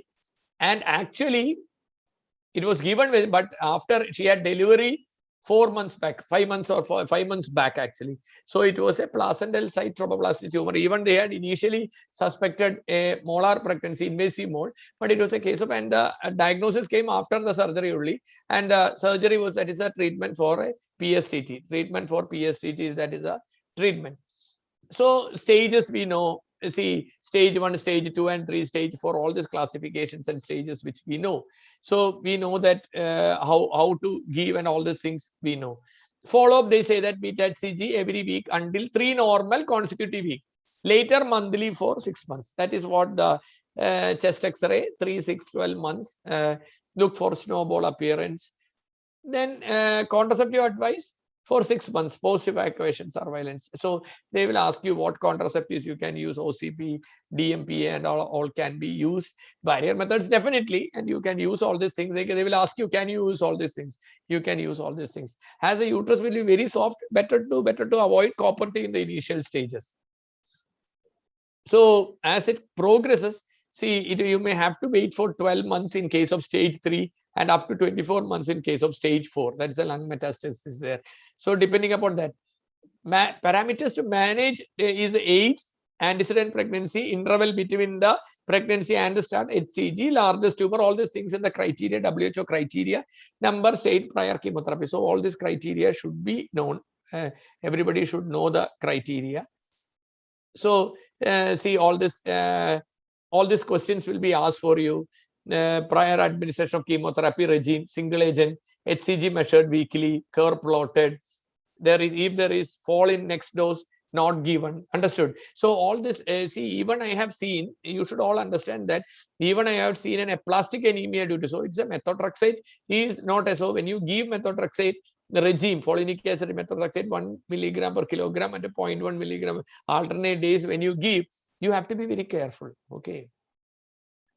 Then this is a case of, it was a case of invasive mold. So all these things, whatever is being written here has to be taken down, take a screenshot. So locally invasive, so distant metastasis is less common with invasive mold. Whenever it's an invasive mold, how do you diagnose? HCG, see, plateauing of HCG, HCG rising of HCG, and there are mass inside, then you will have a metastasis. All these things are where it is showing. So for 4 measurements during 3 weeks or no longer, rise of serum beta HCG, 3 measurements during the 2nd week or longer. So these are all the criteria for that is what. This is a case of, we will go now rapid fire, actually rapid fire. As the time is going up, we will go like a rapid fire. So here it's an ectopic pregnancy. So how do you diagnose you can see the ectopic pregnancy here, the fetus here. So it will be like this. You may have a specimen in your hospital. So ectopic, see what are they will ask you what are the different types of management, what to do. It's a salpingectomy specimen, in which case you will do salpingectomy. So the most important question that will ask is the medical management criteria, methotrexate versus surgical criteria. So you should know that 1, 2, 3, 4, whichever case it is. So be careful. If the patient condition is unstable, live fetus, size is big, more than 4 centimeter, and the beta HCG level more than 10,000. Now previously 4,000, 4 centimeter and all, now it is 10,000. Beta HCG up to 10,000, you can try for giving a methotrexate single dose regime. And then you do it on the 4th day and 7th day, like that you continue till it comes down. Okay, that is what the follow-up is. If you give the 2nd dose, if you want it is not falling down or it is rising, then you give the 2nd dose. We have given up to 4 doses or 5 doses we have given. So it is so, but you have to be careful. You do CBC, that means complete blood count, RFT, LFT before giving methotrexate. So then they will ask you which will you prefer. See, if it's a ruptured ectopic, we will prefer to what is a ruptured ectopic is there. We will prefer to do a salpingectomy. Okay, salpingostomy, when it's an unruptured ectopic, you can conserve the tube and the patient needs fertility. You will go for salpingostomy. See, if they're in the exam, they will ask you it's a sterilized patient. Okay, then you have to. There is no role for medical. You have to do bilateral salpingectomy. Okay, sterilized patient coming with pregnant, then the answer is surgery. So this is the indications for, and what is the indication for? Usually it's a laparoscopy. Laparotomy, when the patient is in shock and you cannot manage that, I don't have the facility for laparoscopy, that is a time when you do laparotomy and do salpingectomy. This is a post-menopausal uterus. See, VH, we are doing a lot of vaginal hysterectomies nowadays. So the vaginal hysterectomy specimen will be there. So here, if you see, body to cervix ratio is 1:2. See, cervix is still here. This is the cervical part. And this is only the body. This is how you identify a specimen of a post-menopausal lady. So here they will ask HRT, contraindication, all these things, Tibulon, all these things will be asked. This is a specimen, you can all say this is a bicornate uterus. So bicornate, tomorrow when the X-ray, I will be dealing with all the X-rays and all, HSG and all, then I will detail, I will tell you the classification and all these things. See, this is a wet mount specimen showing a bicornate uterus. See, bicornate uterus, if you see here some points, bicornate versus septate, you know, intercornual angle, if you don't know, please learn. More than 105 in bicornate, this is the cornual angle. But if it is like this, this is the more angle is there. More than 105. Okay, so less than 75 will be septate. Then interfundal cleft, more than 1 centimeter bicornate. That cleft more than, if you see, that is a HSD finding actually. That tomorrow I will tell you, less than 1 centimeter is the septate uterus. So these two values, please, these are some small points asked for the exam. Then all these things, obstetric outcome exam, fibroid itself, like abortion, preterm labor, or everything like placenta previa, abruption, all these things you can say. During delivery, the same thing: discoordinate uterine obstructed labor, prolonged labor, after delivery, retained placenta, PPH, subinvolution, puerperal sepsis. All these are, see, if you learn, if you have an idea, you can tell all these things. So as such, there is no indication for unification and all rare. Recurrent miscarriages, long, and then you may have to try for a unification of uterus. Nowadays it is not done at all. Most of the time patients like this can have pregnancy in one horn, so the unification rarely only it is done. 2-3 other things. This is a case of hydrocephalus, large head. So hydrocephalus, they say that, see this point you all learn, lateral ventricular diameter greater than 15 millimeter. And the commonest cause is aqueduct stenosis, 1 or 2, and some associated Arnold-Chiari malformation, Dandy-Walker malformation. So all these things can be associated with craniofacial, congenital cardiovascular disease. All these things are other syndromes associated with this. Some name syndromes also I have written. If you want, you can take it down. This is another thing, that is anencephaly. So the vault of the skull is absent. Here, it's a more severe type of neural tube defect. Absence, the morphology is anencephaly ranges from holocrania to merocrania. See, what is the problem is that results of failure of closure of the antral end of the neural tube expected to be occurred 24th day of embryonic life. Imagine. Then they will ask you mostly, how do you diagnose early? That is a question that will ask. So it is very simple actually. Markers, if you take markers, serum alpha fetoprotein. Okay. Then radiological features like detectable as early as, you can see here, sorry, you can see here 11 weeks. So NT scan at that time itself you can detect how early you can detect. No parenchymal tissue above the orbit or calvarium, and the calvarium is absent. That is how we say no parenchymal tissue above the orbit and the calvarium is absent. Frog eye or Mickey Mouse, whatever you want to say. Evidence of this, most of these patients may be associated with the polyhydramnios. So then folic acid 400 micrograms pre-conceptually in a normal patient, or other patient you have to give in the first trimester, as well as when the patient is having some diabetic, anticonvulsant, all these things, 4 milligram. We usually give 4 milligram folic acid to prevent anencephaly. This is anencephaly with spina bifida, and leave it. This is another 2 things which are there. This is banana sign and this is lemon sign. Banana sign and lemon sign. You can read about it more. This is a patient with fetal ascites. Fetal ascites you can see here. So you will be asked hydrops fetalis, non-immune hydrops, causes, and all these things which you have learned for the exam. Actually, so I'm not going to detail due to lack of time. Everything I've written. Just take a screenshot of it. All the causes, everything what you are seeing has been written. You can take a screenshot of it. Holoporencephaly. This also, please take a screenshot of holoporencephaly, wet Bound Specimen of fetus with holoporencephaly, 23 weeks with a cleft lip and cleft palate. Okay, please, everybody, you can take different types. I have written different types. These are all things may not be, you may not get it in books, so just write it down. Take it as a picture. This is a case of rupture uterus. Okay, rupture uterus, Bound Specimen of rupture uterus. They will ask 100% the incidence. They will ask. See, here is another percentage they will ask. 0.8 after previous cesarean rupture, more than 5% after classical cesarean. Nowadays we don't. Scar dehiscence incidence is 0.6% in pregnancy with previous. So they will ask you what is the difference between a scar dehiscence and scar rupture. You are a postgraduate or undergraduate, postgraduate and undergraduate. You can, it is what it is written. So you have, see, you have the dehiscence means at least only the serosa is remaining, or the amniotic. When it is ruptured and it is a connection between the peritoneal cavities, then that is what is called a rupture. So what is the first sign and all these things? Maternal tachycardia, fetal distress, all are the first signs of dehiscence actually. Then you will have hematuria.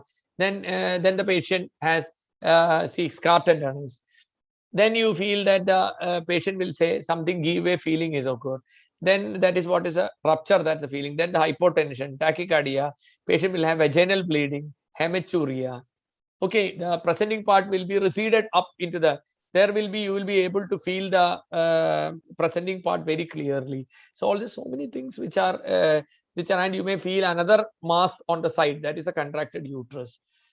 So all the causes, all these things, rupture uterus, you will be, and how do you manage? So you can say that if it is a case where you would, most of the time you freshen up the edges and suture it. Otherwise, you may have to, sometimes you may have to, it's a large cases where it is ruptured and hematoma and all these things, broad ligament has gone into broad ligament. You are not able to, and you may have even land up in hysterectomy. Another next 10 minutes. See, this is one common. Placenta is another common thing what is asked as a specimen. Most of our hospitals will be having. This is what is called a battledore placenta. Okay, so these are, see, placenta is inserted to one side. They will ask you, what is this battledore placenta? So the classical definition is attach the placental margin. So if you say the shortest distance between the cord insertion and the placental edge is within 2 centimeters of the placental margin. So this is what. So all these placental problems, see, IUGR, preterm labor, decreased birth weight. These are the things which are usually with. This is general. If you say if you don't see any problem, you can just have a placenta, mounted placenta in your hospital. Okay. Then the usual things when the placenta is formed. Term placenta is 15-20. What is the age of the placenta? What is the thickness of the placenta? All these are important when pathologies comes. That is why it is written. So 15 to 30% is the 2 parts, chorion from maternal desio basalis, maternal subcotyledons, all small things which they can ask. Placental circulation they can ask, or monosecreted they can ask. Then circumvallate, bilobe, suction rate, all these things, other placenta. See, this is what is called a circumvallate placenta. So whenever you have circumvallate, double back on the, so you can have this, and all like IUGR, abruption, oligohydramniosis are all same. Abnormal CTG, preterm labor, miscarriage, abortion, all these things can happen with a circumvallate placenta. This is what is called a suction rate lobe. So you can have a suction rate lobe. Whenever you have a suction rate lobe, the commonest problem is that you may miss it, and so that is why the importance of examining the placenta after delivery. So always you should have a habit, if you're in exam or not, you should have a habit in examining the placenta. So in undergraduate exam, we ask what are delivery, then they have to say after delivering placenta, you examine for any missing of cotyledons, and you will see for the sides. There are vessels going out and something is missing there. Then we will think that there is something called a suction rate lobe is inside. We had been, see, after 3 months, a patient, I had operated on a patient, hystoscopy on a patient. I had removed a placental polyp actually. And the polyp, I removed a polyp and it came as it's a part of placenta. So it is came as placental polyp. So patient was continuously bleeding. So it was a suction rate lobe which was missed. Then they will ask you, this is a velamentous insertion of placenta. See, this is another case which has come. There, they will ask you about the vasa previa. So please remember that the velamentous insertion, rest of the things are the same. Okay, velamentous insertion. And you know that in vasa previa is a fetal blood, and how do you diagnose fetal blood, and how can you diagnose in the by ultrasound, how early, and all these things. It's a very dangerous complication. This is a placenta percreta. Percreta specimens will be there. A few 2-3 specimens only. 5-10 minutes we will finish. Specimen of placenta accreta is arcreta or percreta. So all the, I am not at all going for it. See here, here is another time where you have to learn the percentages. See, they will ask you 1 cesarean 3%, 2 cesarean 11%, 3 cesarean incidence of 40%, 4 cesarean 61%. I imagine even when the patients are operated, say selling the 3rd cesarean and 2nd cesarean, we should counsel them. You can see this is nothing to do with the exam. You can see the difference between the 2nd and 3rd. 2 cesarean 11%, 3rd cesarean when the patient, it's a chance when they become pregnant after the 2nd cesarean, chance of having a placenta percreta is 40%. That is why this is important for you. Why you learn this, you have to counsel the patients. Okay, that is why. Yes, there are certain markers. They say the AFP may be a beta, HCG may be more. These are all not clear markers, but you can say. And one thing about placenta accreta they ask is that this USG finding. Please, all of you, see, it may be in the practical exam also, in abruption case also, and in a IPH case, a placenta previa case may be there. All how do you differentiate when you want to do MRI and all. So multiple placental lacunae, disruption of bladder line, loss of clear sound.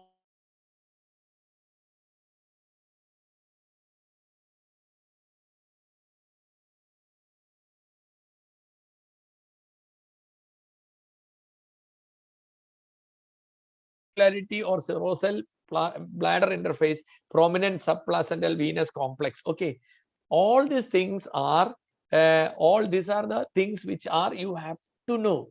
Then they will ask you MRI. Then they will ask you about the MRI part of it. MRI. When will you see? This posterior placenta accreta can be missed. One thing. So know the extent of invasion MRI. So, but contrast MRI cannot be done in a pregnancy. Here you all know that procedure, triple P. Triple P, you know that nothing is triple P. So you want to do a conservative management.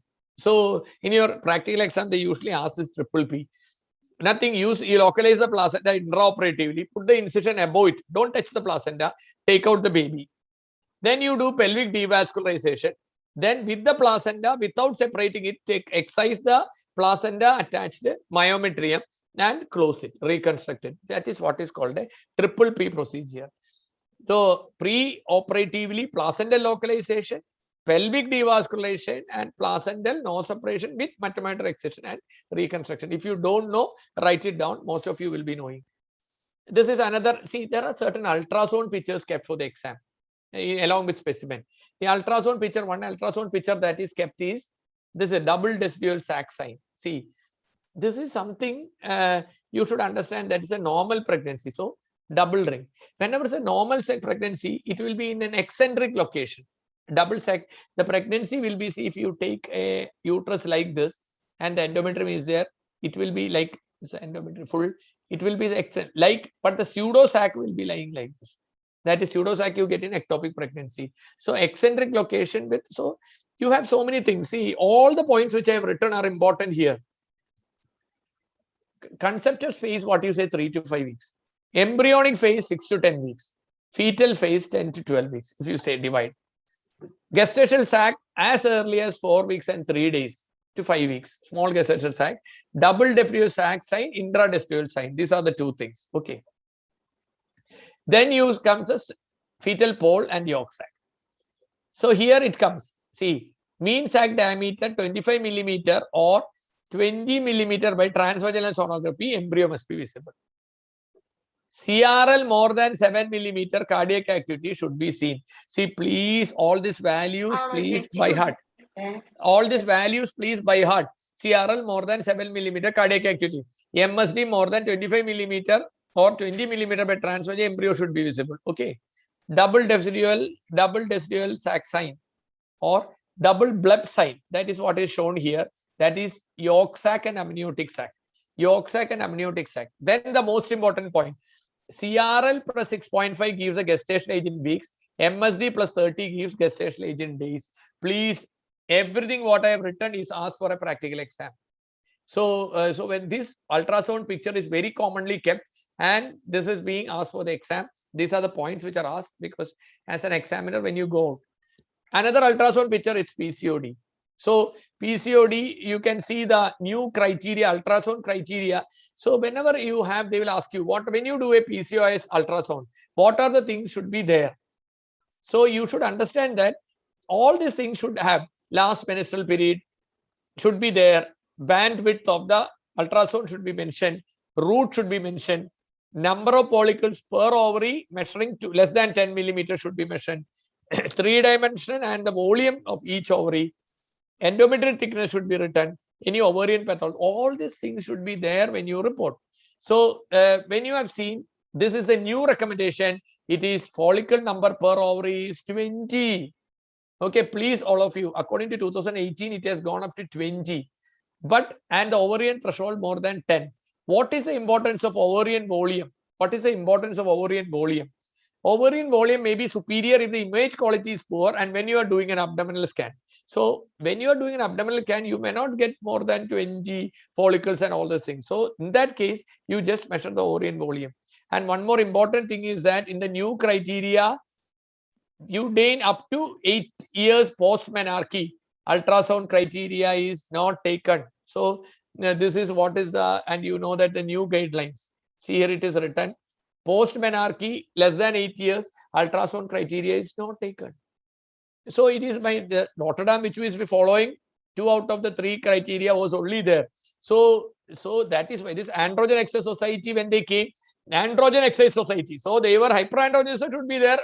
Anything else is there, what was there. The new international criteria, they say that all the 3 for diagnosing, but less than within 8 years of menarche, don't have to have a ultrasound criteria. That is why very 20-year-old, 18-year-old girls comes with ultrasound. And one more thing I will tell you, no use of seeing PCOD in that. So you see the clinical hirsutism and all these things as well as biochemical markers. Never go for ultrasound in a young age. So they will ask you in an exam. So they will, another question what they will ask is that how do you differentiate between a PCOS? How do you differentiate between a PCOS and a multifollicular ovary? Okay, see, multifollicular ovary means up to 20, but it is less than 2. There will be normal stromal echogenicity. Follicle number may be there, so that is why you should know the normal ovarian volume and normal echogenicity up to less than 10 ആയിരിക്കും. Ovarian volume കുറവായിരിക്കും, ovarian stromal echogenicity പക്ഷെ കുറേ follicles ഉണ്ടാവും. അപ്പോൾ follicle ഓവറിയുടെ size കൂടാതെ we don't say it is a PCOS with stromal enlargement. So that is what you should understand. ഇതൊരു x-ray ultrasound വെക്കുന്ന funnelling. See, you can see cervical incompetence. അത് നിങ്ങൾ മനസ്സിലാക്കിയാൽ മതി. പിന്നെ അതിന്റെ all questions will be asked about cerclage, emergency, routine and all these things will be asked. How to and all these things. You can take a screenshot. I am leaving to the other. This is just a fibroid, different fibroid, and endometriosis what we. So this is a USG findings in a fibroid. Adenomyosis ഞാൻ പറഞ്ഞു തന്നു, ഫൈബ്രോയിഡിന്റെ USG findings പറഞ്ഞില്ല. നിങ്ങളൊന്ന് photo എടുത്ത് എല്ലാവരും, സമയമില്ലാത്തതുകൊണ്ട് കേട്ടോ, എല്ലാവരും ഒന്ന് സ്ക്രീൻഷോട്ട് എടുത്തോളൂ. ഇതൊക്കെ നിങ്ങൾക്ക് യൂസ് വരും പരീക്ഷയ്ക്ക് കേട്ടോ. ഇതാണ് മൂസ ക്രൈറ്റീരിയം എന്നൊക്കെ നമ്മൾ പറഞ്ഞു. ഇതൊരു ക്വസ്റ്റ്യൻ ചോദിക്കും. ഈ ട്രിപ്പിൾ ലെയർ സ്ഥിരം വെക്കുന്നതാ DNB സ്റ്റുഡൻസിന്. സി ഇത് നിങ്ങൾ മനസ്സിലാക്കണം. നമ്മളിപ്പോ എന്താ പറയുക, they will ask you when will you, what is the, see we say that 8 millimeter were ovulation induction, 8 millimeter, 18 to 20 millimeter follicle, 8 millimeter endometrium. Then they will ask you endometrium, then you can give estriol valerate. You can give, even whenever this follicle is not growing, you can give gonadotropins. Gonadotropins indirectly will increase, or you can give sildenafil citrate. So many things which are used to increase the endometrial thickness. Okay, this is a picture of placenta previa. This is, they will ask you types and how do you manage, what are the expected management, all these things, and all these things are written here. Then this is about the ectopic pregnancy. There will be one picture of ectopic pregnancy. This is what is called the ring of fire sign. Ring of fire. You put a Doppler in the periphery, it's what will look like in an ectopic. This is, I think this is the last slide, I think. This is IUD. You can see here Spalding sign. Okay. Nowadays, we don't take X-rays. So this ultrasound finding and all the other findings are written here. Robert sign. You can see the gas shadow in the fetal heart. Now, for the time being, this is enough actually. This is the common, see, these are the, it's almost 2 hours now, almost 2 hours, completed 2 hours. See, what I have done for you is that today itself, you may have taken the screenshots. Today itself, you go and read all these things. It is not a class alone for just you just a specimen. I have showed one photo and I have not told. I have told you so many points which will be asked for a practical exam. So all